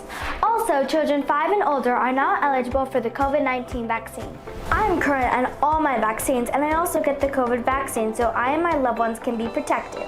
You and your kid should get the vaccine too, and if you've already gotten the vaccine, you should get your booster. For your child's routine vaccines, visit ephealth.com. We know how much you love your children, so remember, don't hesitate, vaccinate. Es importante que sus hijos tengan todas sus vacunas. Además de las vacunas rutinas, los niños mayores de 5 años ahora son elegibles para la vacuna de COVID-19. La vacuna COVID-19 es gratis. Para las vacunas rutinas de sus hijos, visite ephealth.com. Sabemos cuánto amas a tus hijos, así que recuerda, no lo dudes, vacúnate.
children to stay current on all their routine vaccines. Also, children 5 and older are now eligible for the COVID-19 vaccine. I'm current on all my vaccines, and I also get the COVID vaccine so I and my loved ones can be protected. You and your kid should get the vaccine too, and if you've already gotten the vaccine, you should get your booster. For your child's routine vaccines, visit ephealth.com. We know how much you love your children, so remember, don't hesitate, vaccinate. Es importante que sus hijos tengan todas sus vacunas. Además de las vacunas rutinas, los niños mayores de 5 años ahora son elegibles para la vacuna de COVID-19. La vacuna COVID-19 es gratis. Para las vacunas rutinas de sus hijos, visite ephealth.com. Sabemos cuánto amas a tus hijos, así que recuerda, no lo dudes, vacúnate.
routine vaccines.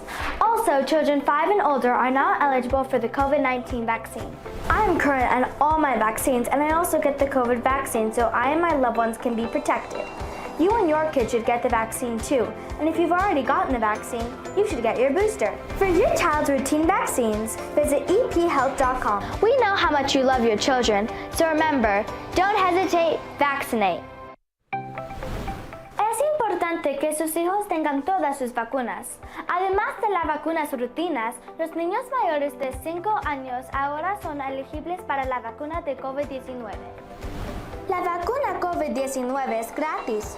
Para las vacunas rutinas de sus hijos, visite ephealth.com. Sabemos cuánto amas a tus hijos, así que recuerda, no lo dudes, vacúnate.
Go ahead.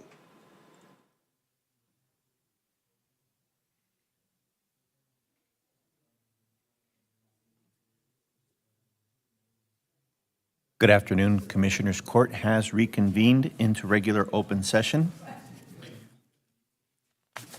We are on item number 8A from purchasing. Approve and authorize the award of RFP 24-016, third-party administration for health, dental, and related benefits for the El Paso County, Texas Human Resources Department to the top 3 scoring firms: Aetna Life Insurance Company of Hartford, Connecticut for dental services, Healthcare Service Corporation, Corporation A, Mutual Legal Reserve Company, doing business as Blue Cross Blue Shield of Texas of Richardson, Texas, for Cobra EAP Health Pharmacy Section 125 and Stop Loss Services, and United Healthcare Services Incorporated of Minnetonka, Minnesota, for Medicare Advantage Services. Purchasing approved on September 17th, 2024. Funds are available in IS Health Dental Claims. Good afternoon, Judge, Commissioners. Karen Davidson, your county purchasing agent. We're asking for the court's approval and award of an RFP that we completed, 24016, for our third-party administrators for all of our different benefits, right? Health, dental, and all the related benefits. We went through an entire RFP, and the award recommendation is alphabetical. Aetna Life would be awarded the dental services. Blue Cross Blue Shield would get the Cobra EAP, Health, Pharmaceuticals, Section 125, and Stop Loss Services, and United Health would get the Medicare Advantage Services. I have the backup in here for you to review. but we are prepared to support this and answer any questions you might have for this procurement. And Christina, we're going into executive on this particular item? Judge Commissioners Eric Rosales Negaglione, Assistant County Attorney. If the court would like to go into executive session, we could do so by a motion of the court for contract negotiations, which is 551.025, consultation with your lawyers, which is 551.071. We're ready to answer any questions that the court has if you want to do that. Karen, were you suggesting that, or? No, sir. I think that if the court is comfortable with this award as it's being presented, it can be awarded at this time. However, I just wanted to make sure that if the court had any other additional questions or things or concerns, that we had the flexibility to go into executive if necessary. Okay. I think we should a couple of questions that I wanted to get clarified. Yeah. Okay, so we'll wait then, we'll go into executive on this item, and then when we come out, right, we'll Yes, vote sir. on? The court can go into executive session now just for this item, or you could take this up when executive comes up in a few more items. Do we have individuals that need to, would you rather have us go into executive for? Yes, if we can issues? go into executive now, sir, if you're comfortable with that, I'm happy to, Are you whatever the okay? court prefers. Okay, Okay? yeah. But let me Thank go you. ahead What other and, items do we have on the regular before we go in? Just the financial report. and I think you have a consent item as well. Oh, okay. Consent. Item T, like Tom.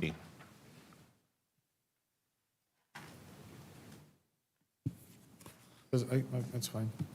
Okay. I was just wondering if we had a lot of items before executive. So I'll read the memo, if that's okay by the court, into the record. Section 551.0725 of the Texas Government Code, the Open Meetings Act, authorizes the Commissioners Court to conduct a closed meeting to deliberate business and financial issues relating to a contract under negotiations if certain conditions are met. Assistant County Attorney Stephen Arellano determined that deliberation in an open meeting concerning business and financial issues relating to negotiations regarding third-party administration for health, dental, and related benefits for El Paso County, if discussed in open, would have a detrimental effect on the court in negotiations. So we're asking for the court's vote that deliberations in an open meeting would have that detrimental effect, and that the deliberations take place in closed session.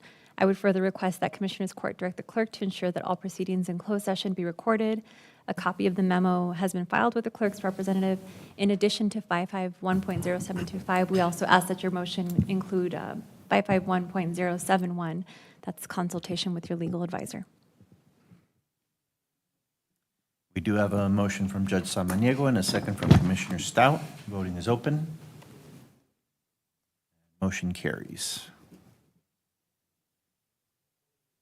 Would you like to move into executive now for just this item, or save it, or finish What do you, all executive items? I don't want to hold anybody back if, Sure, we can do just this item and then come back and open just to take the action that you'd like to take on this item. If you'd like to do that, Judge. I just wanted, I always like to go to executive and sure. not come in and out of an executive, so if we could take all the items at executive? Sure. We could do that, yes, sir. Thank you.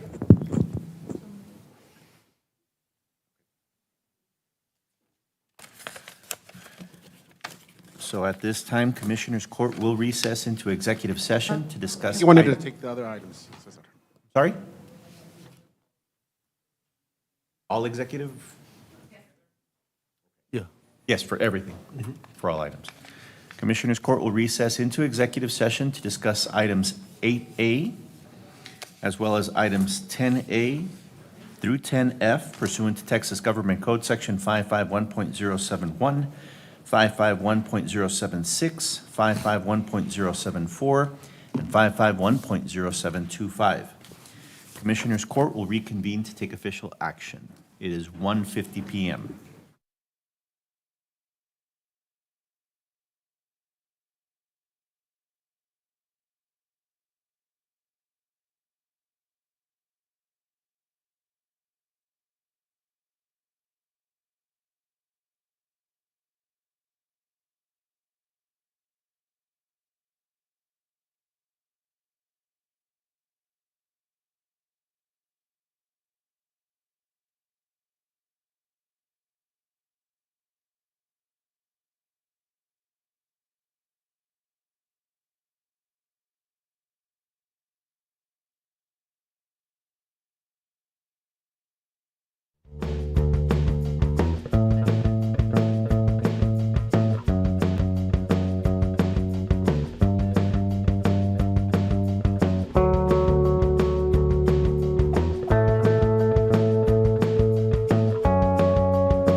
on all their routine vaccines. Also, children 5 and older are now eligible for the COVID-19 vaccine. I am current on all my vaccines, and I also get the COVID vaccine so I and my loved ones can be protected. You and your kid should get the vaccine too, and if you've already gotten the vaccine, you should get your booster. For your child's routine vaccines, visit ephealth.com. We know how much you love your children, so remember, don't hesitate, vaccinate. Es importante que sus hijos tengan todas sus vacunas. Además de las vacunas rutinas, los niños mayores de 5 años ahora son elegibles para la vacuna de COVID-19. La vacuna COVID-19 es gratis. Para las vacunas rutinas de sus hijos, visite ephealth.com. Sabemos cuánto amas a tus hijos, así que recuerda, no lo dudes, vacúnate.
your children to stay current on all their routine vaccines.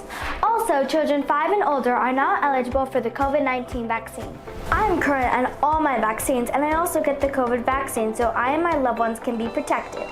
You and your kids should get the vaccine too, and if you've already gotten the vaccine, you should get your booster. For your child's routine vaccines, visit ephealth.com. We know how much you love your children, so remember, don't hesitate, vaccinate.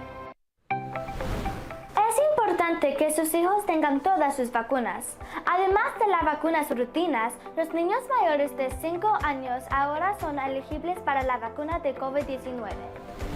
La vacuna COVID-19 es gratis. Para las vacunas rutinas de sus hijos, visite ephealth.com. Sabemos cuánto amas a tus hijos, así que recuerda, no lo dudes, vacúnate.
on all their routine vaccines.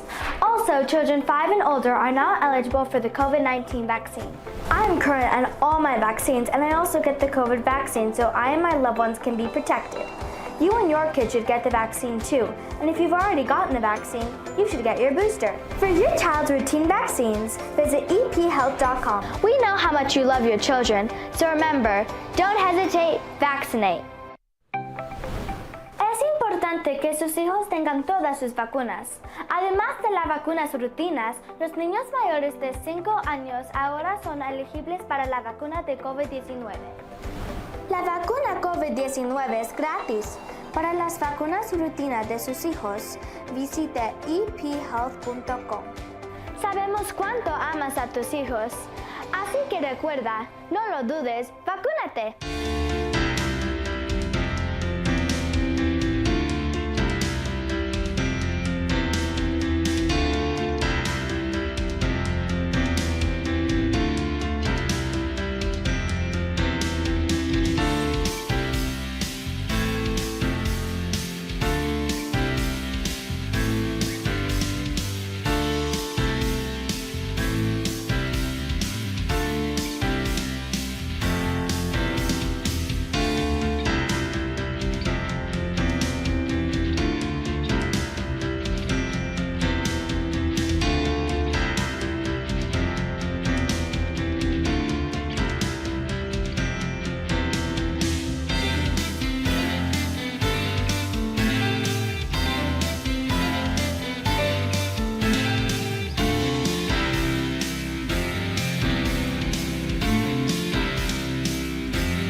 your children to stay current on all their routine vaccines.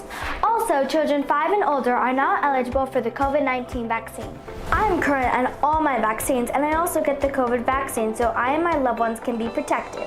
You and your kids should get the vaccine too, and if you've already gotten the vaccine, you should get your booster. For your child's routine vaccines, visit ephealth.com. We know how much you love your children, so remember, don't hesitate, vaccinate.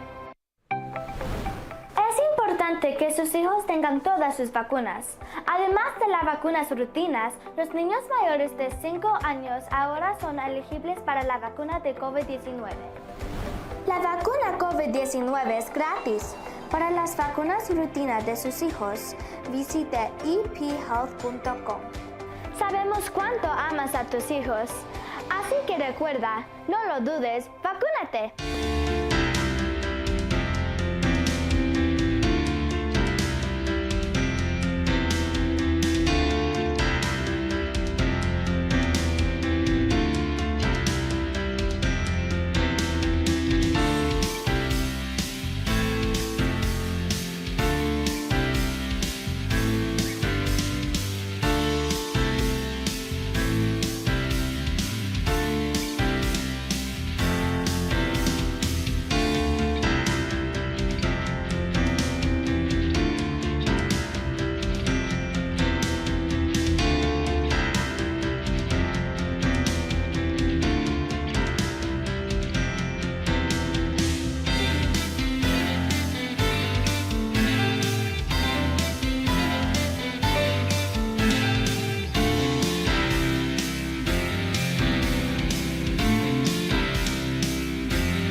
on all their routine vaccines. Also, children 5 and older are now eligible for the COVID-19 vaccine. I'm current on all my vaccines, and I also get the COVID vaccine so I and my loved ones can be protected. You and your kid should get the vaccine too, and if you've already gotten the vaccine, you should get your booster. For your child's routine vaccines, visit ephealth.com. We know how much you love your children, so remember, don't hesitate, vaccinate. Es importante que sus hijos tengan todas sus vacunas. Además de las vacunas rutinas, los niños mayores de 5 años ahora son elegibles para la vacuna de COVID-19. La vacuna COVID-19 es gratis. Para las vacunas rutinas de sus hijos, visite ephealth.com. Sabemos cuánto amas a tus hijos, así que recuerda, no lo dudes, vacúnate.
children to stay current on all their routine vaccines.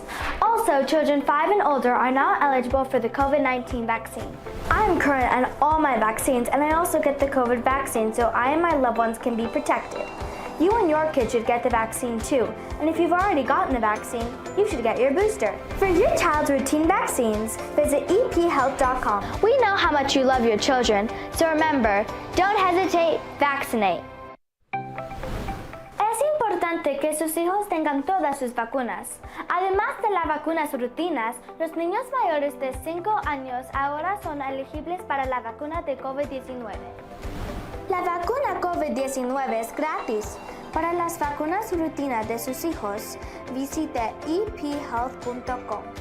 Sabemos cuánto amas a tus hijos, así que recuerda, no lo dudes, vacúnate.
routine vaccines. Also, children 5 and older are now eligible for the COVID-19 vaccine.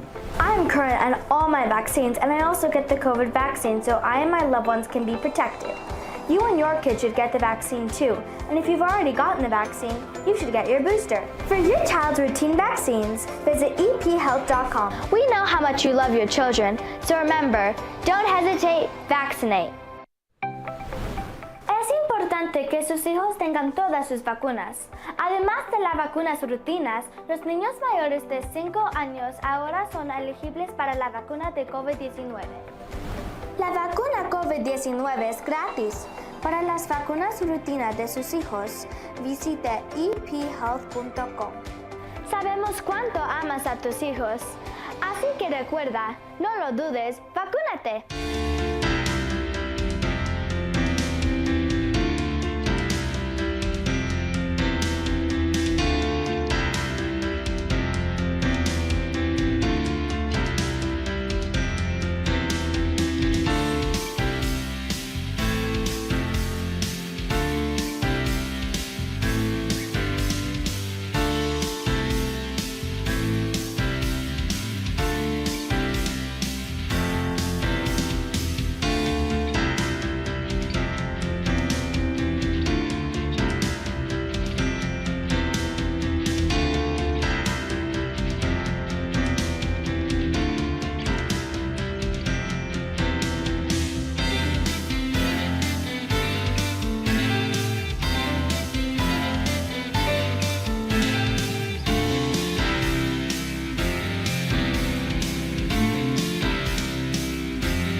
children to stay current on all their routine vaccines. Also, children 5 and older are now eligible for the COVID-19 vaccine. I am current on all my vaccines, and I also get the COVID vaccine so I and my loved ones can be protected. You and your kid should get the vaccine too, and if you've already gotten the vaccine, you should get your booster. For your child's routine vaccines, visit ephealth.com. We know how much you love your children, so remember, don't hesitate, vaccinate. Es importante que sus hijos tengan todas sus vacunas. Además de las vacunas rutinas, los niños mayores de 5 años ahora son elegibles para la vacuna de COVID-19. La vacuna COVID-19 es gratis. Para las vacunas rutinas de sus hijos, visite ephealth.com. Sabemos cuánto amas a tus hijos, así que recuerda, no lo dudes, vacúnate.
current on all their routine vaccines.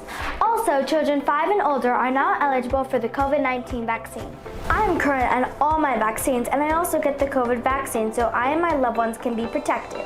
You and your kid should get the vaccine too, and if you've already gotten the vaccine, you should get your booster. For your child's routine vaccines, visit ephealth.com. We know how much you love your children, so remember, don't hesitate, vaccinate. Es importante que sus hijos tengan todas sus vacunas. Además de las vacunas rutinas, los niños mayores de 5 años ahora son elegibles para la vacuna de COVID-19. La vacuna COVID-19 es gratis. Para las vacunas rutinas de sus hijos, visite ephealth.com. Sabemos cuánto amas a tus hijos, así que recuerda, no lo dudes, vacúnate.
children to stay current on all their routine vaccines.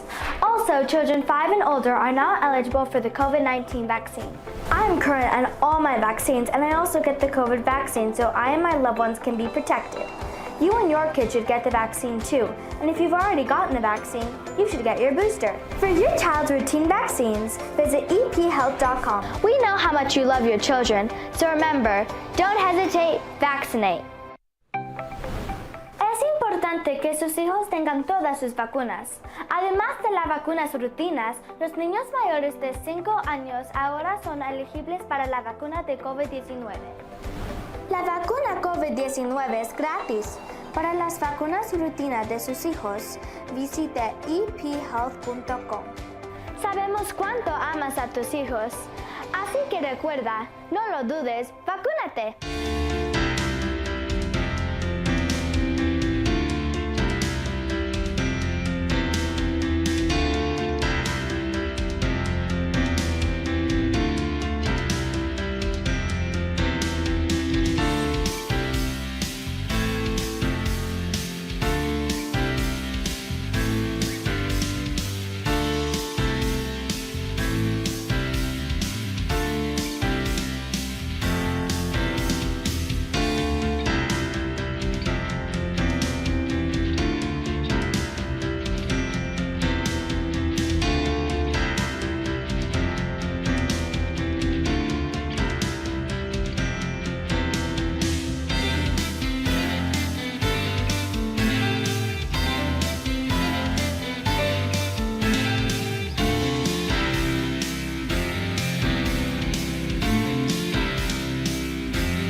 routine vaccines.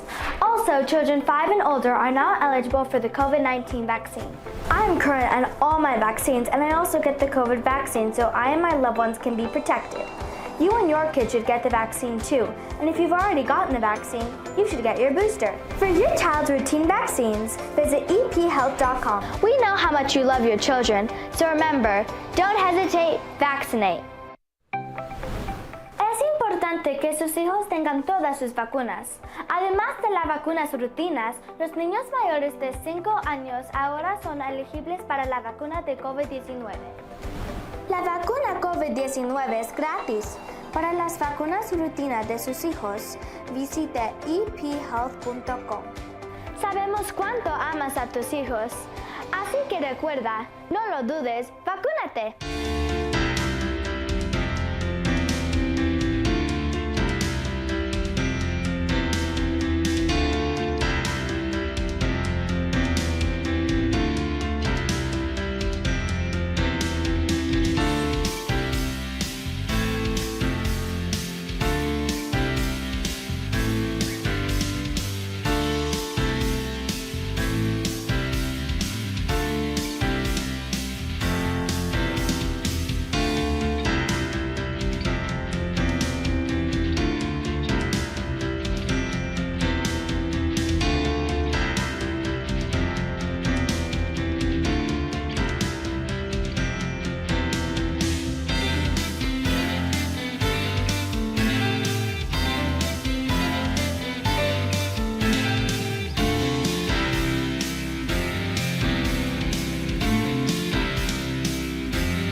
Rush me.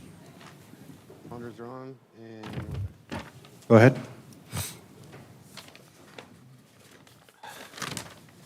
Commissioners Court has reconvened into regular open session. It is 3:15 p.m. We're on item number 8A from purchasing. Approve and authorize the award of RFP 24-016, third-party administration for health, dental, and related benefits for the El Paso County, Texas Human Resources Department to the top 3 scoring firms, Aetna Life Insurance Company of Hartford, Connecticut for dental services, Healthcare Service Corporation, a mutual legal reserve company doing business as Blue Cross Blue Shield of Texas, of Richardson, Texas, for Cobra EAP, Health, Pharmacy, Section 125, and Stop Loss Services, and United Healthcare Services Incorporated of Minnetonka, Minnesota, for Medicare Advantage Services. Purchasing approved on September 17, 2024. Funds are available in IS Health, Health Dental Claims. Good afternoon again, Commissioners. Karen Davidson, we're asking for the court's award and authorization, well, we're asking for your approval and authorization to award this RFP for the TPA. I can answer any questions that you might have. I think we're questioned out. We have a motion from Commissioner Holguín and a second from Commissioner Coronado. The voting is open. Judge Samaniego is absent, and the motion carries. Thank you. Thank you. Thank you.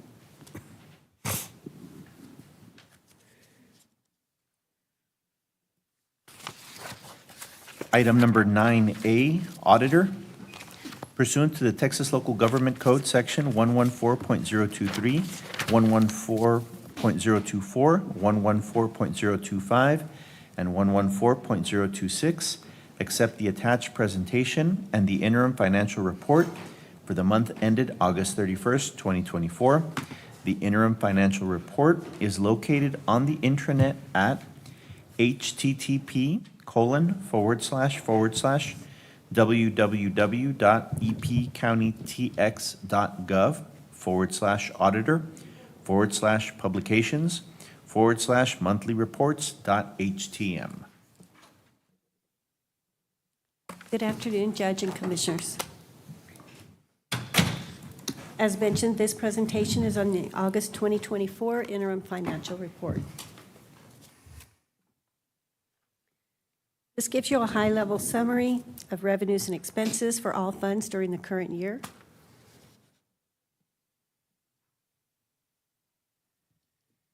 This is the condensed financial report that's required to be published. It was published in the Sunday newspaper.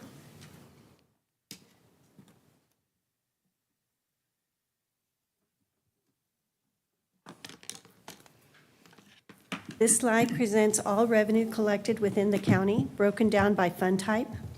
The focus throughout this presentation will be on the general fund, which is our main operating fund. And during the current month, general fund collected approximately $11.3 million.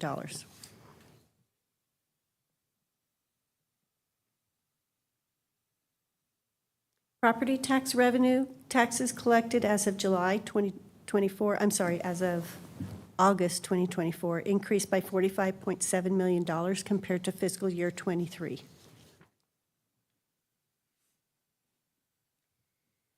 The breakdown of fiscal year 24 year-to-date general fund revenue collections by revenue type compared to the same period last fiscal year are shown on this table.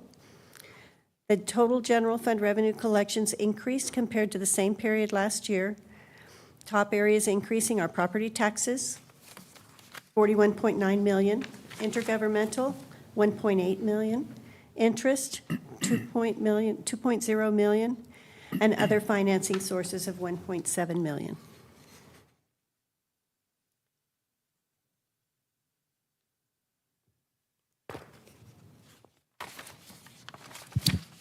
This slide shows an overview of the revenue collected compared to the estimated budget for the year. As of August, 92% of the fiscal year has expired. So far this year, general fund has collected 96.3% of the budgeted revenues. Compared to budget, sales tax is lagging. It's down almost $15 million. And charges for services are lagging by about $8 million. This analysis does exclude the $91.8 million that's designated for fund balance reserves.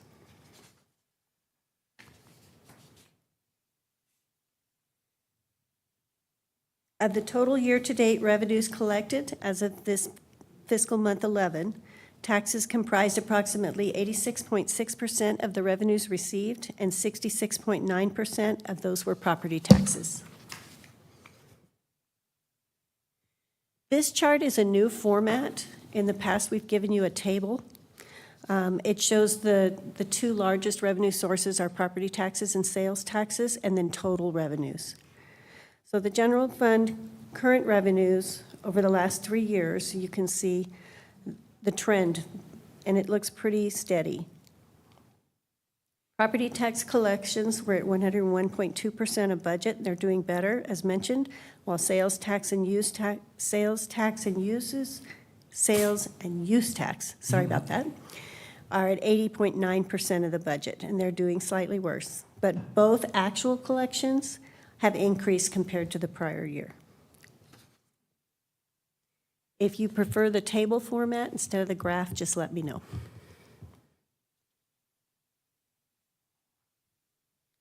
The industries shown on this slide are the top 4 categories for sales tax revenues received. Retail trade increased by 0.3%. This is it shows you the year-to-date amounts, but we're talking about just for the month changes. Accommodation and food services increased by 4.2%, information increased by 14.9%, and wholesale trade decreased by 13.9%.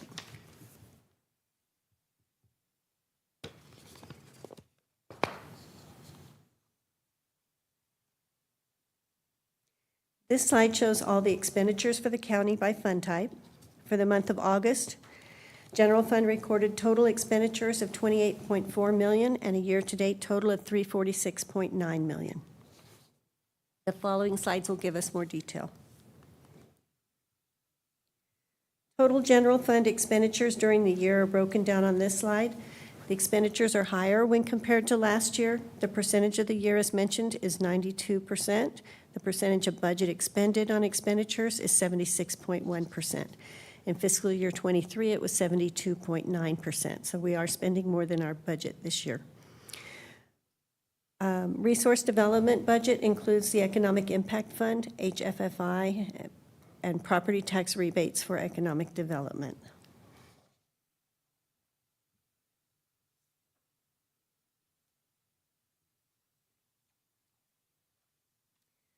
Looking at the actuals by category, all categories are higher than last year for an overall total of 21%.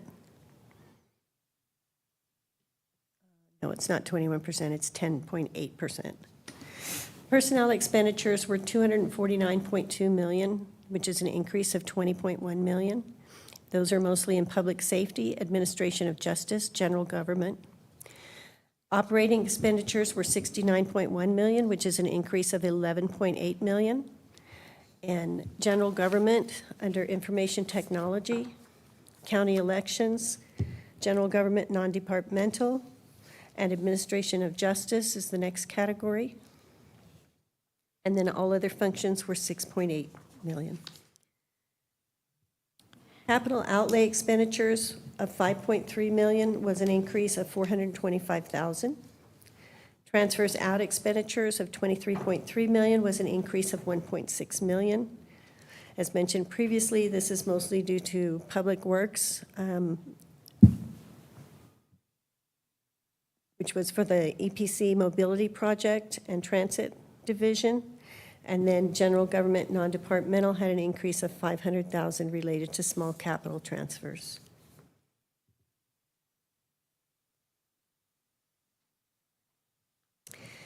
This slide shows the general fund changes by government function in comparison to the same period in the prior year. The top three areas of change are general government, which increased by $16 million, or 18.2%. Public safety increased by $9.4 million, or 7.3%. Administration of justice increased by 6.8, or 9%. The largest decreases were public works, which decreased by $908,000, and resource development, which decreased by $338,000.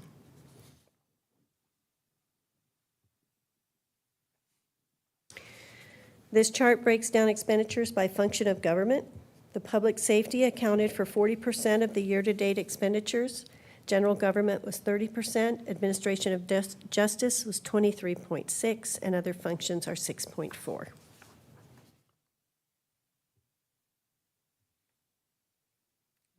Slide.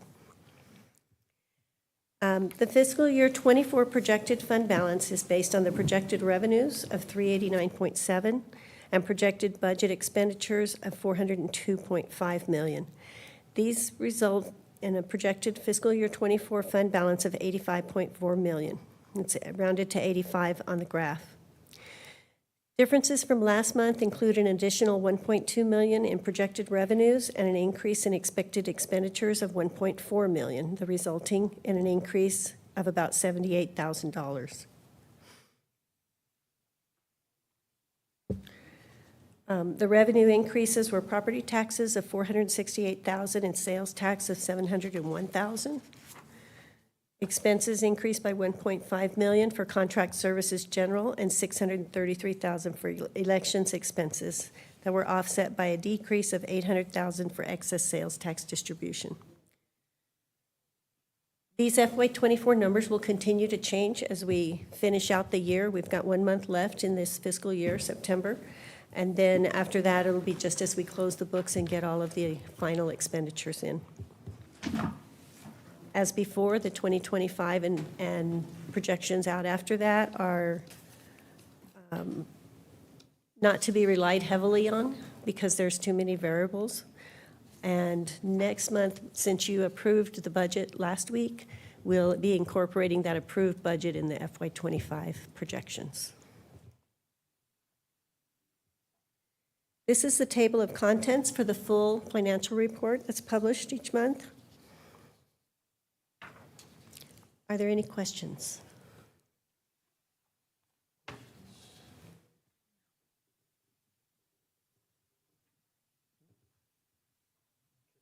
Thank you. Thank you, Barbara.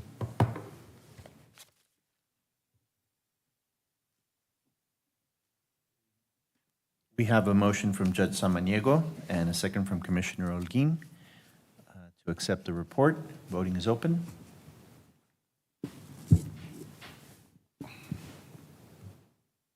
Out. Thank you. Motion carries.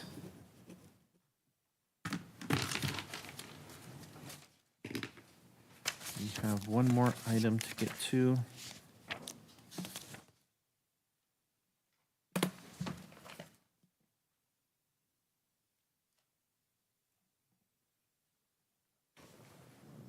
Item number 4T from the consent agenda.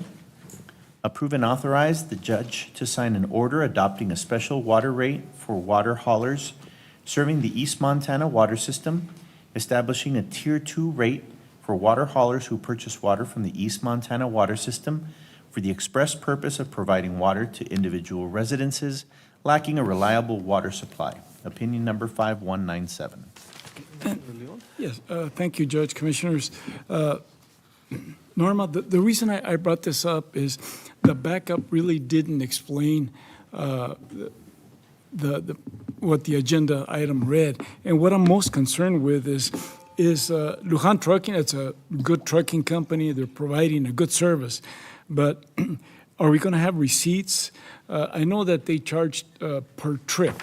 Now, it could be a family receiving 50 gallons or 100 gallons, and they'd be charged the same.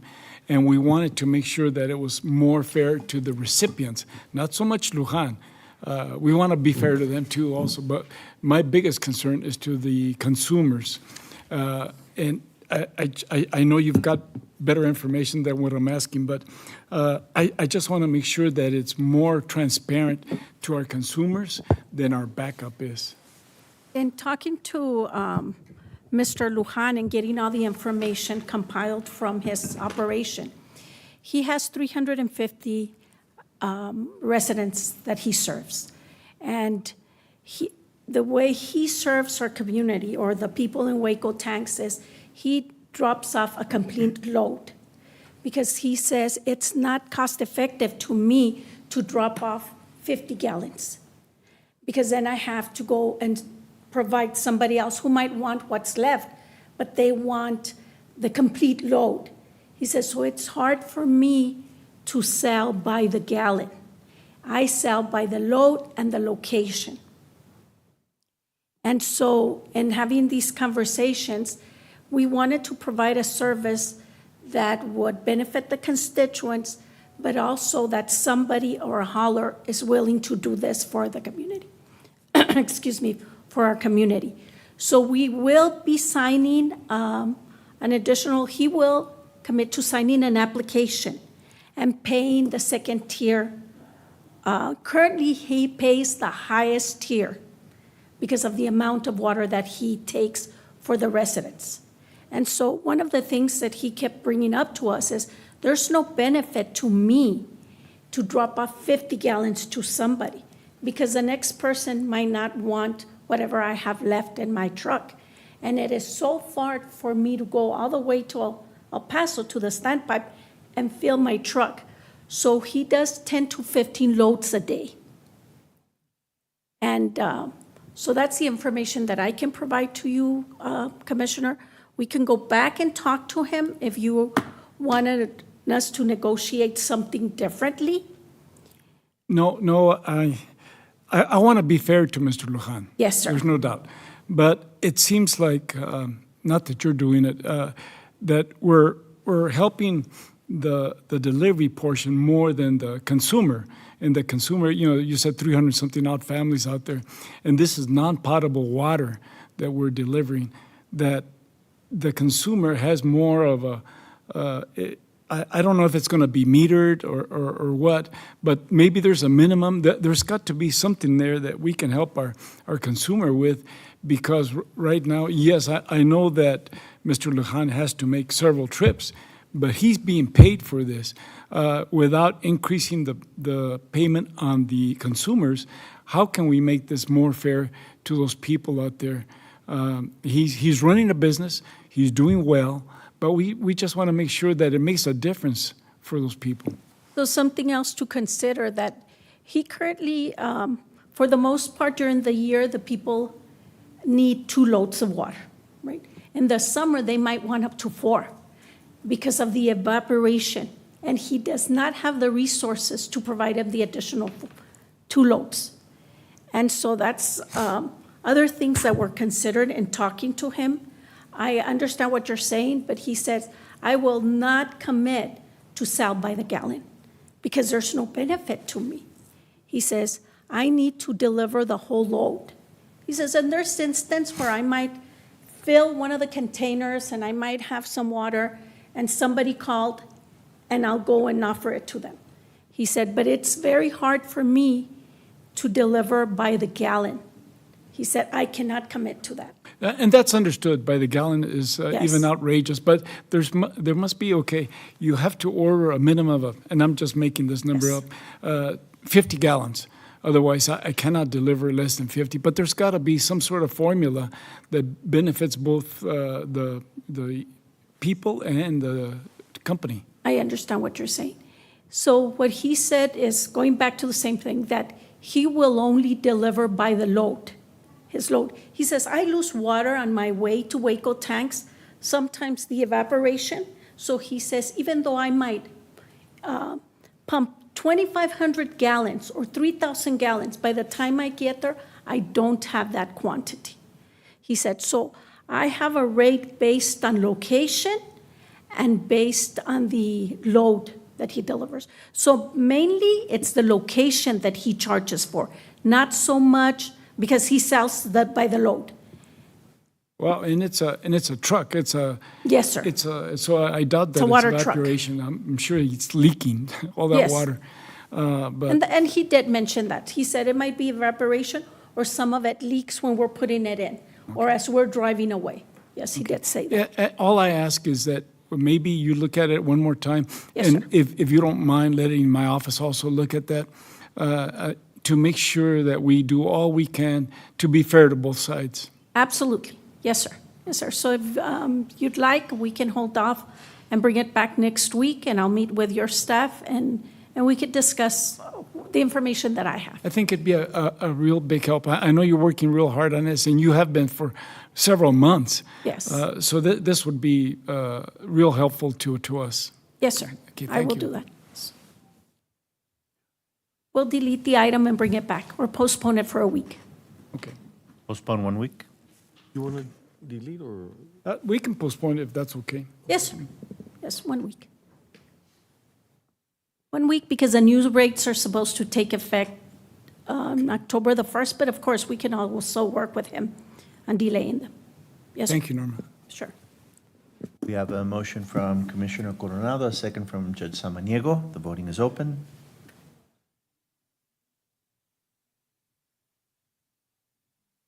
Leon? Thank you. Just Commissioner didn't want Coronado? to take my vote. Thank you. Motion carries.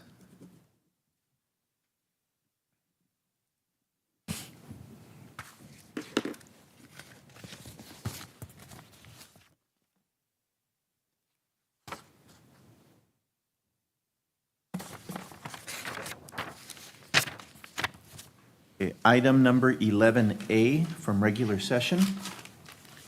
Discuss and take appropriate action to decrease the financial and operational impact to El Paso County as it pertains to law enforcement actions by the state, including arrests along the El Paso border. Further, as required by the Office of the Governor for the Operation Lone Star Grant, adopt a resolution approving the submission of El Paso County's grant application for the Operation Lone Star Grant. Finally, take appropriate action regarding the continuation and renewal of the disaster declaration issued by the El Paso County Judge. Judge, Commissioners, Eric Rosales Negaglione, Assistant County Attorney. The motion for your consideration is to adopt a resolution approving the submission of El Paso County's grant application for the Operation Lone Star Grant.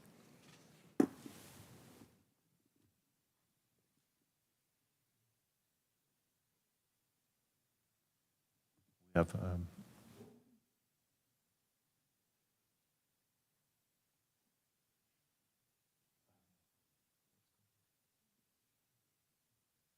have a motion from Commissioner Coronado, do we have a second, please? I think the original motion was the judge and then second by Coronado.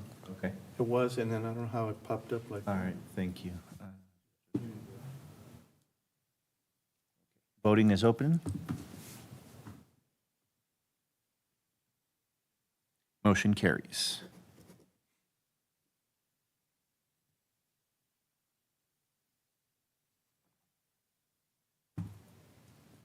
Item number 11B. And we do have a correction to read into the item. Item 11B should read, discuss and take action to approve up to 240 hours of administrative leave for the Sergeant Deputy of the Office of Constable Precinct 5.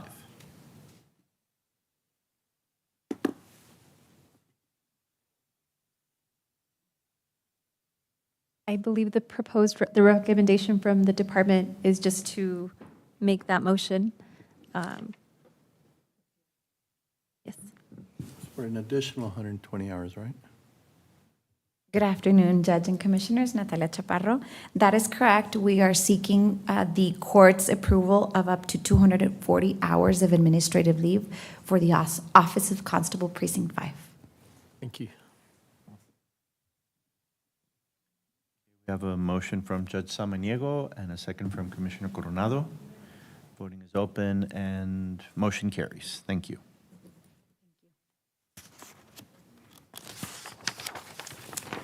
And that completes all the items on the agenda, Judge. Thank you, Cesar. Jessica. I Translators back there, and everybody have a great weekend. Production team, commissioners, have a great week. This concludes today's meeting at 3:39 p.m.